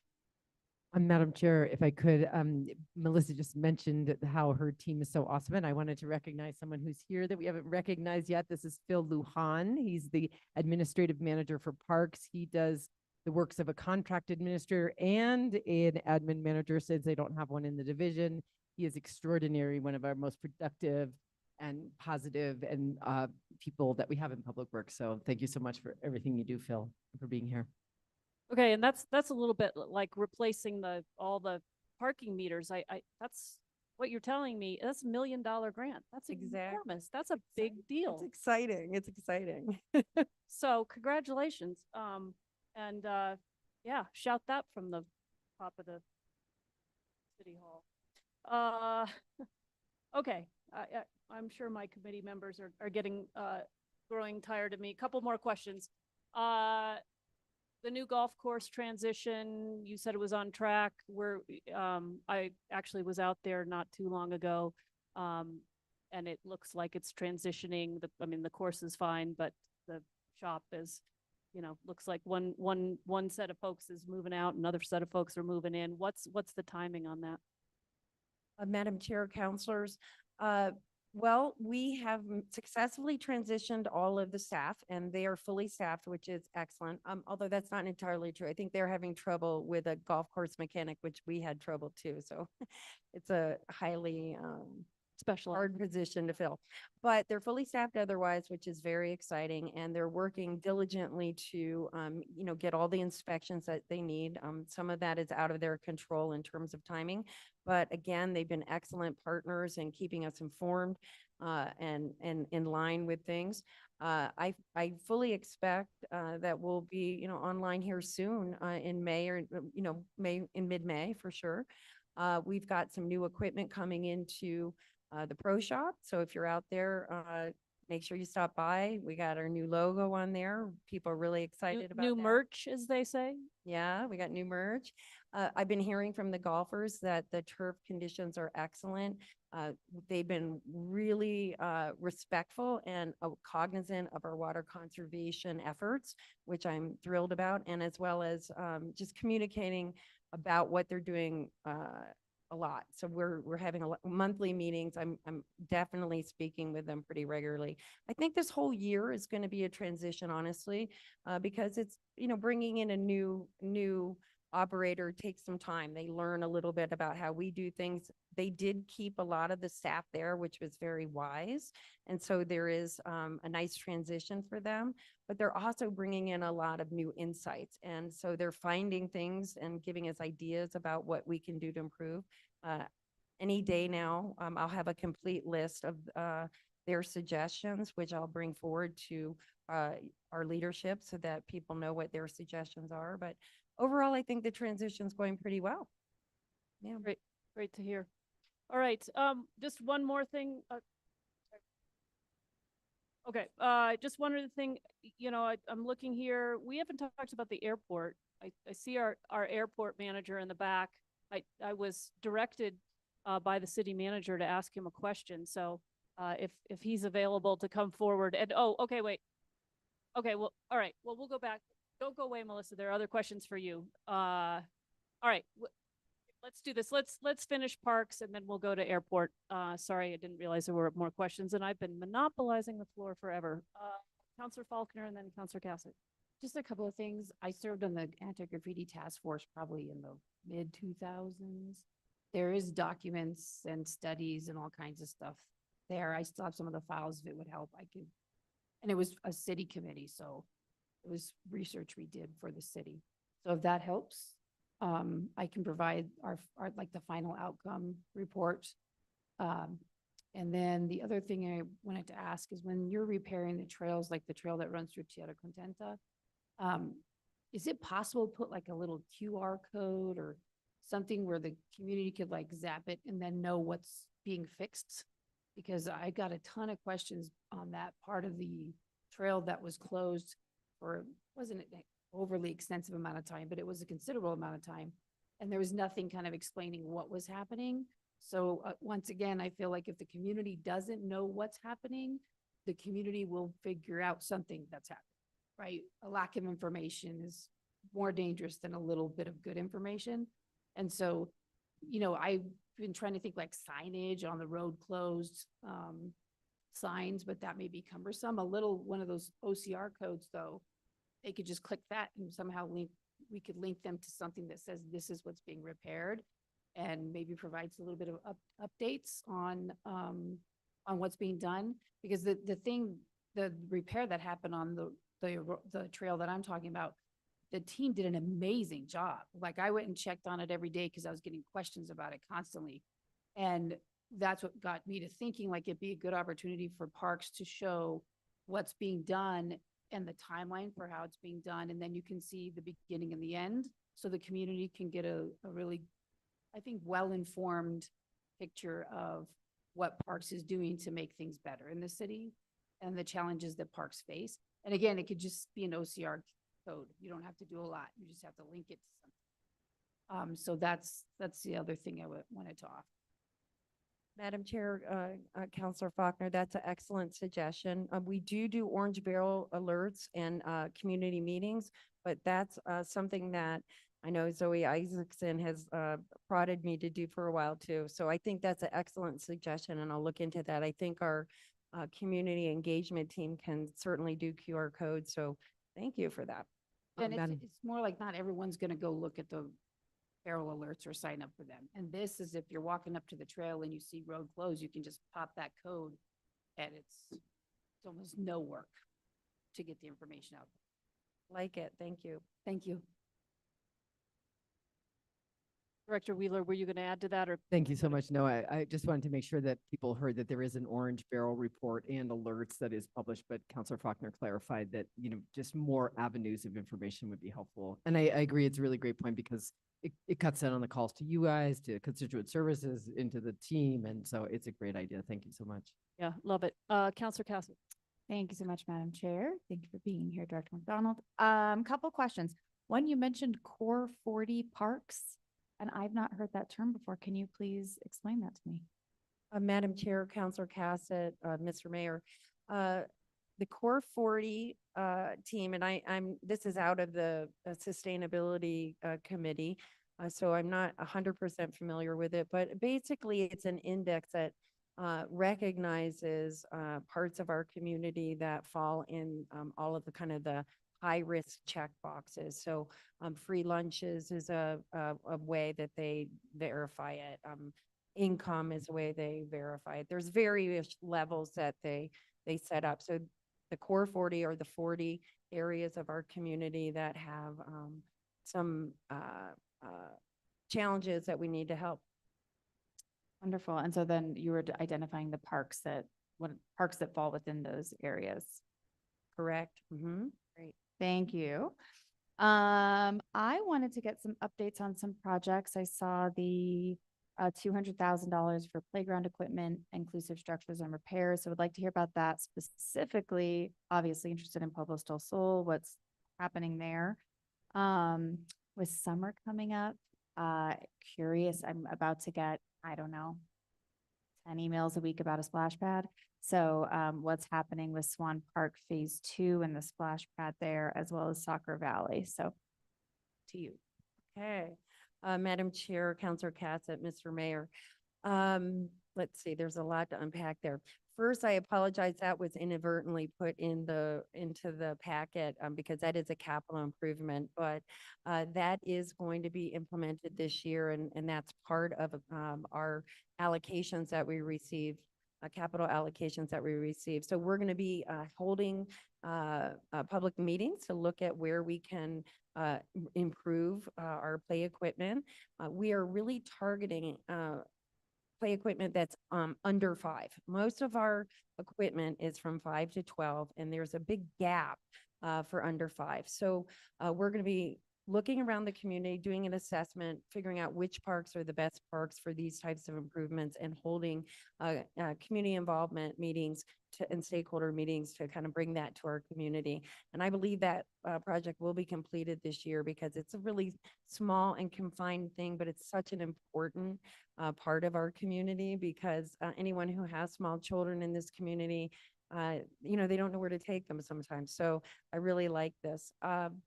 And that feeds us right into Pueblo del Sol. We are hopeful that we're going to be doing that unveiling any day now.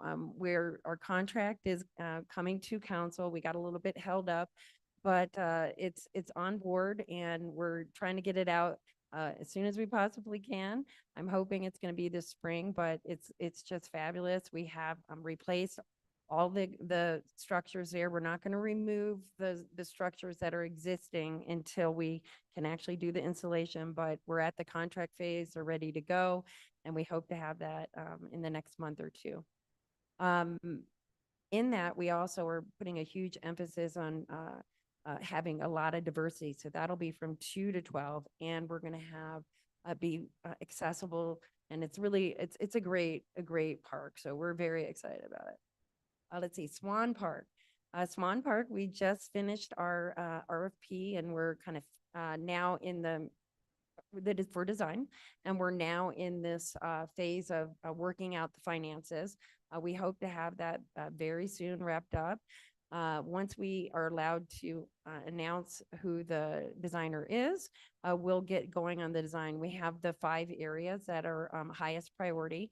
We also are very confident that once we get that design going, we're going to be able to really quickly roll into the construction of it. So we have design money in, and we have construction money coming very soon. We think that we'll be able to do some improvements even when we're doing maybe even before the design is complete, because there's road and parking improvements that we have funds for. But we haven't pulled the trigger on those because where their placement is really dependent on where the amenities are going to actually be.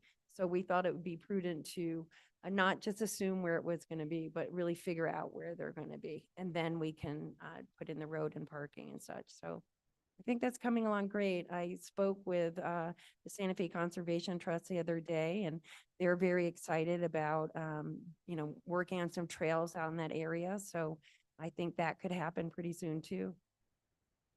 Wonderful, thank you. Really excited about Pueblo Still Soul Park, of course, in my district. And then looking at play equipment under 5, I can't tell you like how much anxiety I had before my kid was able to actually climb. It was terrifying because he would just climb on things that he should not be on, and there were big holes. So really excited that that's going to be there for those younger kiddos.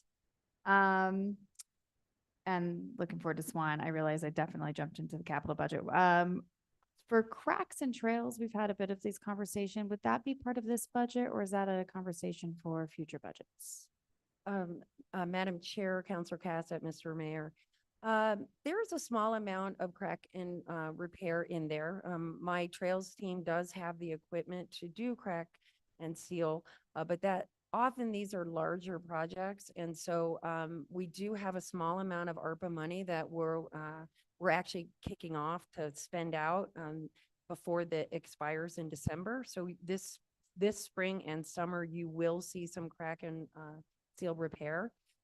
But we have a list. It's prioritized. It will be improved when we get the asset management system, but we do have a list, and we're going through it one by one.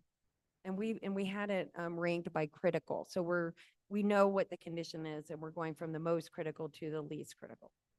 Yeah, Madam Chair, Councilor Cassidy, if I could add, if you remember at the beginning of the presentation, I said what's included here is day-to-day operations in this budget. It does not include absolutely critical maintenance capital investments. Right, that's why I was asking which. And so budget it is was. not in here. Okay. So that'll be something that we'll be seeking for one-time money, for bond money, for all of that kind of thing. So that's why I'm sure you've heard and noticed that many of these conditions persist on the trails as they do on the roads, because they're on capital lists, but we haven't had a chance to fund everything that's on the capital list. Thank you. I don't think I have any further questions, but thank you so much for your work. Other questions from the committee? Councilor Lee Garcia. Madam Chair, I think this is part of your budget, and in the report, it does show that for encampment cleanups, 423,225. Does that also, is shopping carts included in your budget as well, or is that, Councilor? Madam Chair, Councilor Garcia, Mr. Mayor, no, that is not included. There is a contract through constituent engagement that I believe Izzy Sharp runs that deals with carts. It's a little bit in that sometimes we have to pull out carts, but it's not total part of what we do. Okay, thank you for that clarification. And it looks like it's a little down from last year's proposed. And I don't know, have we expended all of the money in last year? Did we use all the money for encampment cleanups? Madam Chair, Councilor Garcia, Mr. Mayor, we will by June 30th for sure. Again, like graffiti, encampments increase as a warm weather comes in. So we have to adapt, but we will, yes, it's very close. Thank you. I just wanted that clarification for your division. Thank you. Okay, other questions, Mayor? I have a quick question for Director McDonald. What time do your crews typically hit the street in the morning? Madam Chair, Mr. Mayor, counselors, it's a variety, but the majority of them go out between 4 and 6 a.m. And how many days of the week are you there to encourage them at 5 a.m.? Many mornings I'm there between 5:30 and 6. Yeah, I just want to point out that we have some people who are doing hardcore hands-on early to late work. And we often recognize the crews for how hard they work and they deserve it. But I know Director McDonald is there personally, sometimes with breakfast burritos in hand. And that's why people want to work for her and for her team. And it's really a real testimony to how hard our folks work on behalf of the people of Santa Fe. That's all, Madam Chair. Thank you, Mayor, and thank you, Director McDonald. I think your reputation precedes you. We know you work very, very hard on all these issues that, are not always easy to fix, but you care a lot and you work very hard. Your teams work very hard. And, it's just an opportunity to say thank you and to hear more about all the things that you all are doing. So really appreciate it. Any other questions for Director McDonald? Thank you. Madam Chair, I would just really like to thank this governing body and our leadership for the support that they've given my team over the last couple years. I really get a lot of praise, and I want to thank the mayor for recognizing me, but I really could not achieve, which I think we've achieved a lot in the last 2 to 3 years. I'm super proud of my team, and my managers are outstanding. They are committed. They do incredible work. My superintendents are, doing excellent work, and they're growing tremendously. I mean, we are asking our people to learn and grow a lot to achieve the things that we want to do, and they rarely complain. Sometimes it's hard, but I really want to thank you guys for being here for our team, because it really is making a difference, and I'm super proud of everyone on my team. So thank you for recognizing me, and I just want to recognize my team. I might even get up at 5:30 for a breakfast burrito. Wow. Does it come with coffee? But I have my own coffee. All right. Thank you, Melissa. It would be great to talk airport just for a bit, if that's okay, Director.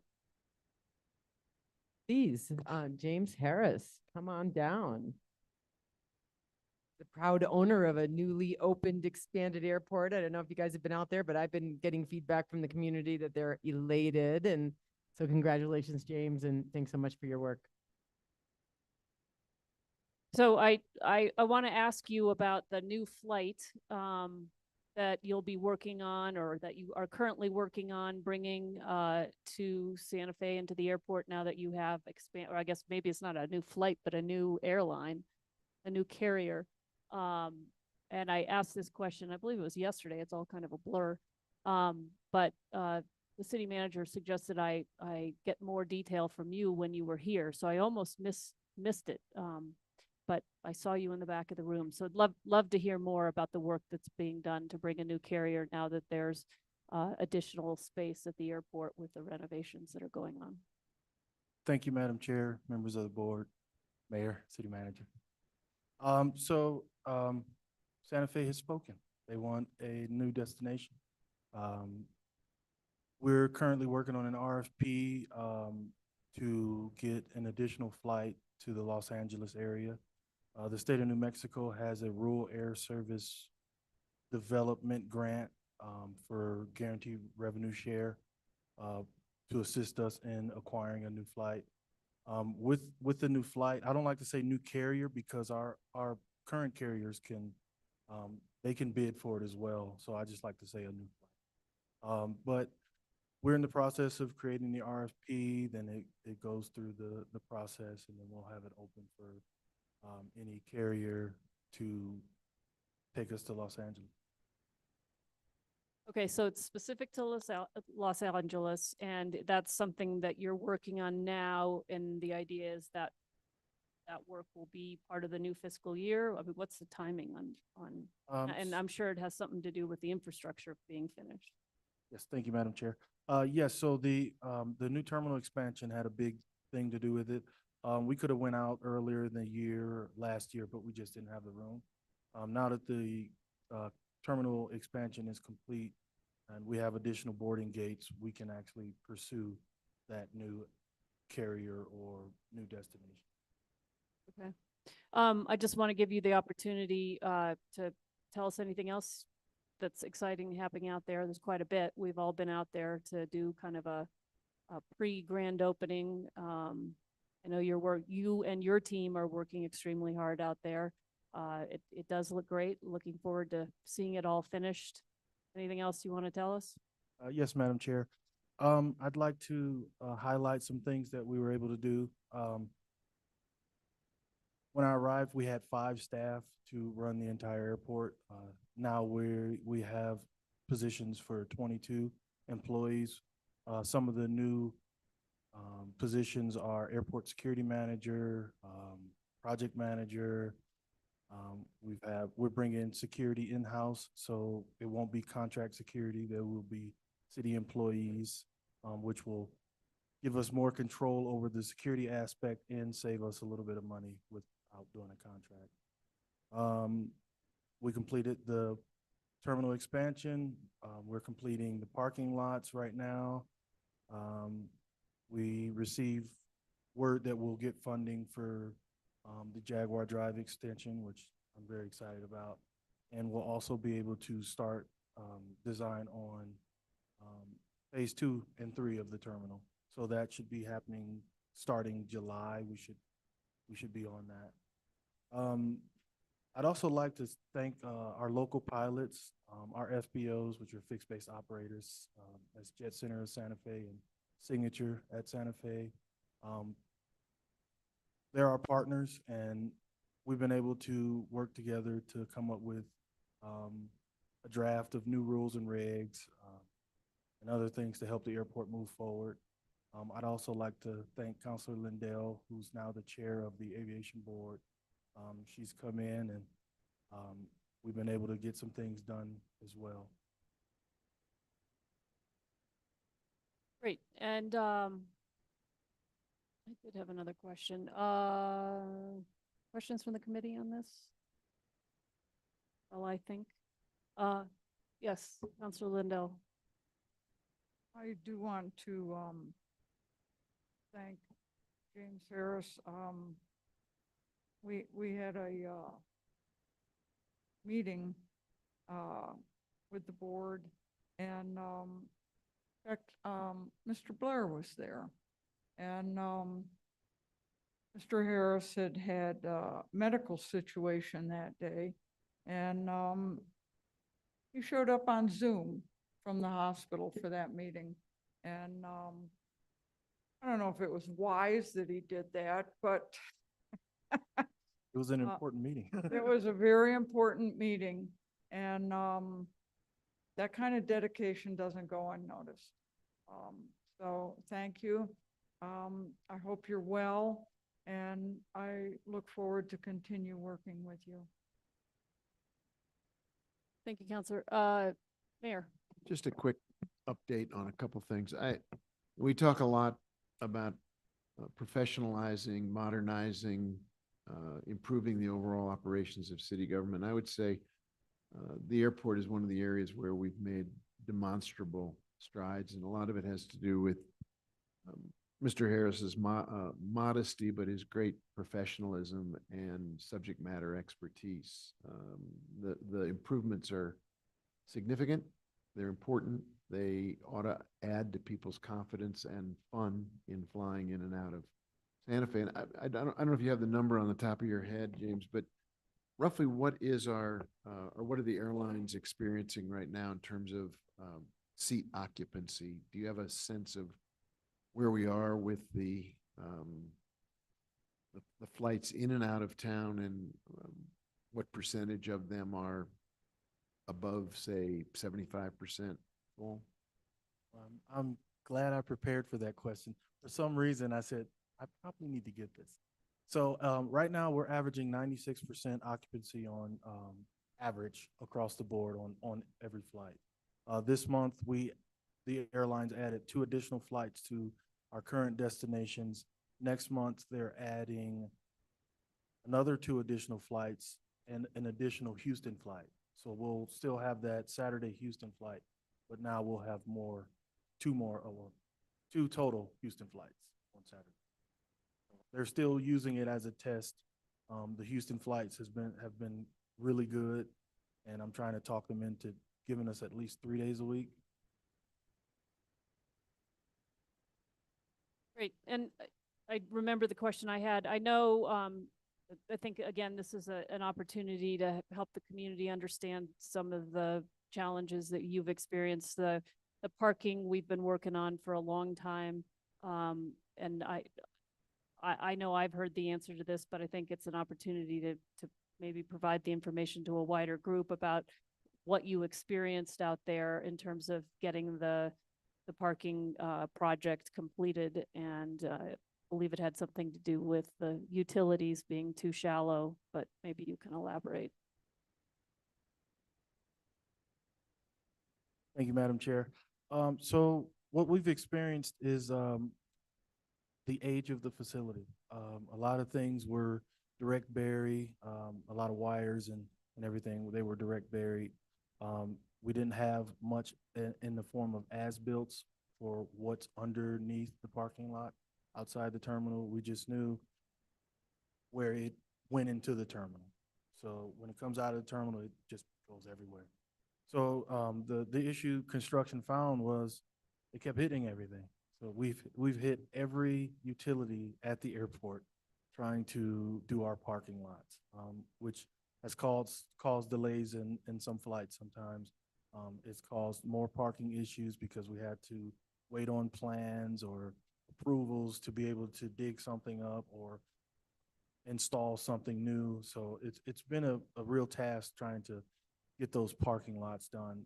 Now that we have the front of the parking lot done, the last 2 or 3 parking lots we have to do, we know where everything is now, so we shouldn't have any issues, and we're expecting completion of the entire project by the end of July. Great. That's great news. I'm sorry, Councilor Garcia. Thank you, Madam Chair. Appreciate it. Just a quick question in regards to the usage of, are we kind of tracking if it's more residents who are taking advantage of our airport, or is it more tourism where people are coming in? And I don't know if there's a ability or a way to kind of track that, but maybe you can, that's a curveball right there to the occupancy or how the planes are being filled. Thank you, Madam Chair. Councilor Garcia, that's actually an easy question. I don't have the data with me, but we do have that data. The great thing about Fly Santa Fe, or the Northern New Mexico Air Alliance, they collect that data for us. So I can easily get that data and get it over to the board. Thank you. And I think that it'd be nice to know that, just, to see how it's definitely a something very nice for our local residents and community in the northern part of the state to be able to use, but as well as it also brings us a lot of tourists into the city. And so, again, they may be traveling into Albuquerque, but when they're traveling here, they're not just coming to Santa Fe, they're going north. That's a really good point to make. Thank you. I'd just like to say that's actually how we got the Los Angeles area destination. Talking to Stuart Kirk with Fly Santa Fe, in the past, a lot of our visitors originate from the California, Los Angeles area. And then we have the movie scene going on as well, so that's how we came up with the Los Angeles. City manager. If I may, Madam Chair, I've tried to keep quiet most of the day. I'm sorry. I want to underscore the significant improvement in customer service at the airport. With the opening of the new terminal, with the work that Director Harris is doing. And I want to paint a picture. If you flew out of Santa Fe a month ago, you are stuck in a very crowded terminal. If you happen to be flying out where there are two flights going out at the same time, there's a chance you are standing or sitting on the floor. In chairs that I think were the previous chairs that were in here that were too old to be in here, so they got moved out there. If you wanted to plug your phone in or computer to charge it, you had to sit on the floor next to the one vending machine. We now have a state-of-the-art terminal. Customers, whether they're residents or visitors, are able to sit in comfortable chairs, charge their phones and computers on their laps, look at beautiful art on the wall in an open-air, well-lit facility. We have a full-time vendor inside the terminal now who's serving breakfast burritos, coffee, water, etc. We're working so they're there before the first flight takes off. They're there through the end of the day when the last flight comes in. And as Director Harris is increasing the staff to provide better customer service, one of the key components of that is we're building out our operations staff. And so they're in the process of trying to hire some additional operations staffers now so there can be Santa Fe employees at the airport at 10:30 when the last flight comes in late. So that when people are landing and they need help about where's my bag, how can I get a car, how can I get a new ticket, where's Hertz, it's fill in the blank, that we're able to provide that customer experience as well. I want to flag, while the parking lot isn't done, it is already such a significant improvement over the previous parking lot. And in the last week, I have a dear friend who travels for work about once a week. And so I've been getting, I'm not going to call them hate text messages, but aggressive text messages at 5:30 in the morning as this friend of mine's been dragging their suitcase across the volcanic rock portion of the side of the road. That's gone. There's a direct sidewalk now that's, I think it's curb. Is that the term we use? There's a curb on the sidewalk out there. I'm joking. It's a curb sidewalk with lights and you can roll your bag comfortably. And we are making leaps and bounds forward from where we were a year ago. When you add in the new road that we're going to be building, the expansion of the terminal, the additional airline, it is an extraordinary opportunity for the residents of Santa Fe to be able to get to more destinations easily, for us to bring in more tourists. And beyond that, Director Harris is doing an extraordinary job about diversifying the ways in which the airport can increase revenue, both for the airport and for the city. And I am going to go on the record now saying that I fully expect in the next 5 years, we will be named the best airport in the state. Thank you, ma'am. Wow. Two more things I want to talk about. You said something about the new entry to the airport from Jaguar. That's legislative money, correct? Yes, madam. Chair. Some people call me Madam Hare yesterday. There were a couple others I can't remember off the top of my head. But I was thinking Madam Secretary. I don't know. yeah, no, where it and came from. yeah, somebody called me something else yesterday, but anyway, it all comes with the job. Also, so I remember in last year's budget we had some money to help people who needed to get from the airport into the community. How are we doing on improving that end of things out there? Thank you, Madam Chair. Got it right this time. Well, that's kind of a two-part thing. So the first part of it was there was no taxis or Ubers or anything previously. Now it's gotten a lot better. We're actually having to create a zone where additional taxis can wait, because we have there's about 3 pop-up companies. Once we got rid of the illegal guys, they went and got their licenses. So now they created their own companies, and they're out there. So we have taxis, we have shuttles, we have rental car shuttles. The second part to that is that we've been trying to hire shuttle drivers to shuttle people from the main terminal to the parking lot area during the construction. We have been unsuccessful in doing so. I don't know if it's we're not offering enough or what.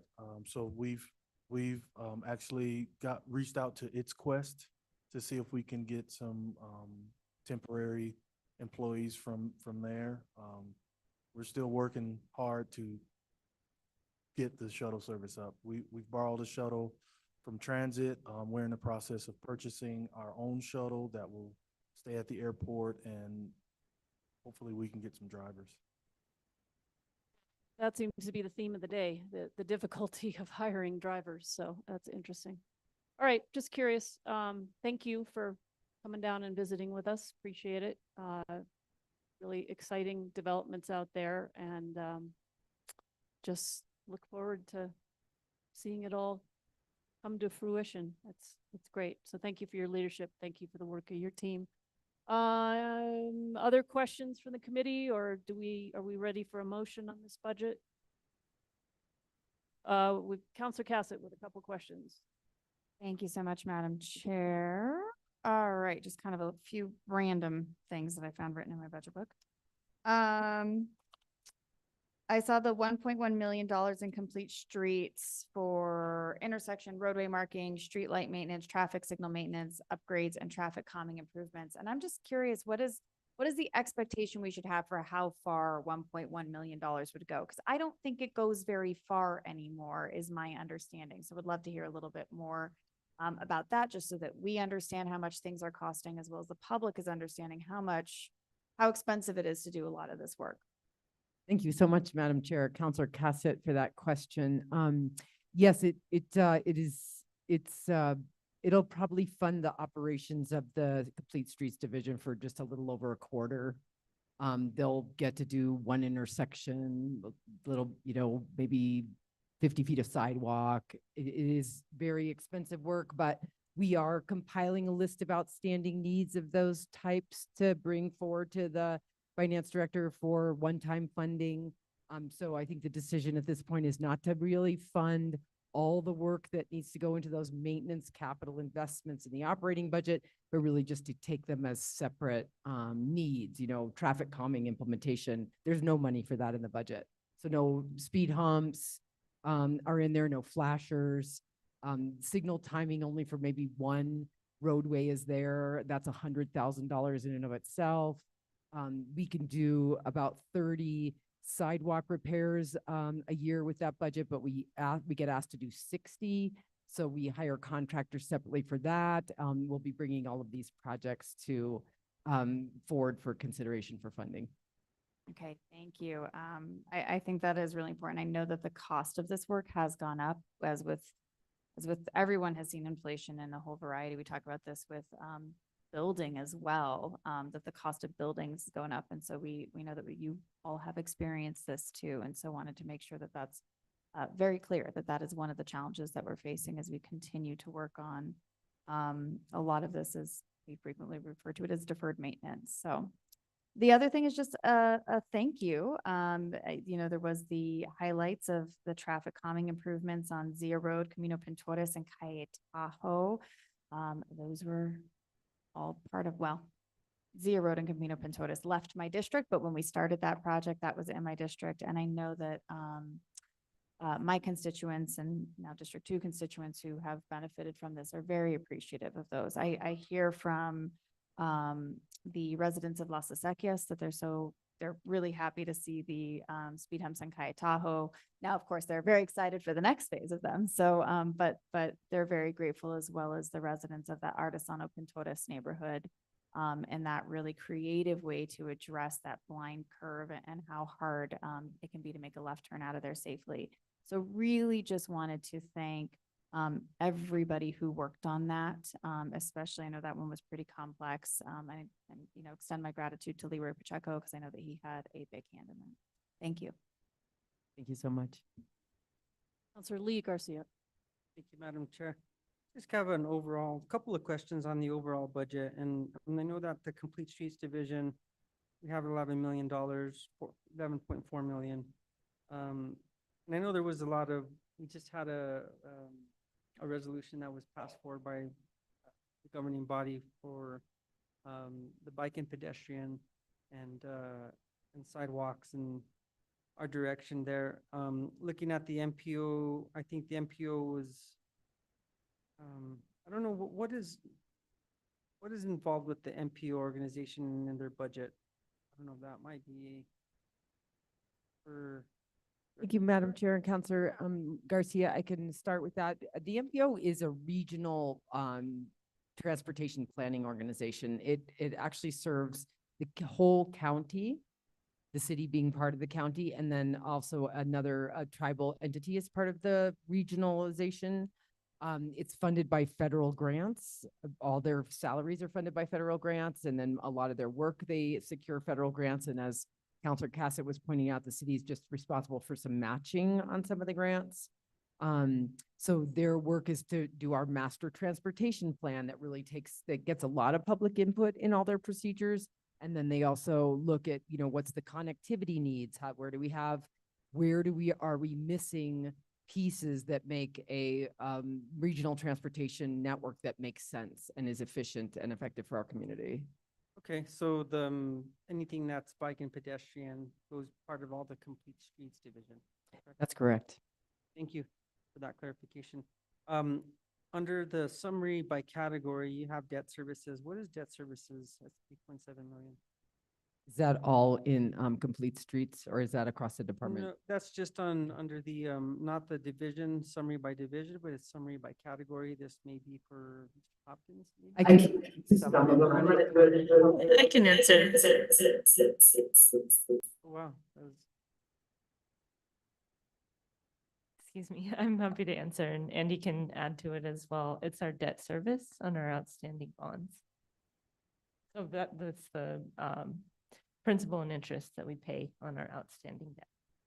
Okay, so Includes things like the rail yard garage, the convention center garage. What are some of the other investments that we've made that we're paying off? Parking, there's also Midtown. The Midtown debt service comes out of Public Works. It comes out of the facilities budget. That's a big one. They're probably the big four. Rail yard. I believe the MRC debt is paid off. So again, I guess just for clarification, that will fluctuate depending on how good we are at paying off the debt for those bonds that were issued. Madam Chair, Councilor Garcia, debt service is paid on a set schedule. As we, one of the reasons the debt service went down this year was we finally paid off some old debt for the municipal recreation complex. So the only times you'll see really big changes there is when something like that, when we finally paid off this debt issue and the debt service is over for that. It does fluctuate a bit as far as the principal and interest. I'm not a debt guy, so I don't always understand it because it involves net present values and other things that are beyond my financial knowledge. It does tend to fluctuate a bit over time, but it is on a set schedule that is established when the debt is issued. Thank you. Just, that was a point of clarification on my part here, and I appreciate that. No more questions, Madam Chair. Thank you, Counselor. Counselor Faulkner? Questions? Other questions on this budget? Faulkner, motion to approve. Second. Arm wrestle here for a second. Madam Chair and councilors, can I confirm the second? Jamie Lindell. No, it was Lee Lindell. It was Lee Lindell or Sig Garcia. Councilor Garcia? Okay. Great. All right, we have Thank a you. motion and a second to approve this budget. If we could get a roll call, please. Certainly, Madam Chair. Councilor Cassett, Yes. Councilor Faulkner, Yes. Councilor Lee Garcia, Yes. Councilor Lindell, Chair Romero Worth. Yes. Motion passes. Thank you. All right. Thank you all for being here today, spending some time with us. Very interesting. Thanks for all the work. Much appreciated. Let's see, what's today? We have a meeting tomorrow, right? Starting at 1? Yes, Madam Chair, that is correct. We have the Community Health and Safety Department budgets that the committee will be hearing tomorrow, beginning at 1 p.m. All right. So we are adjourned until tomorrow. See you all though for governing body.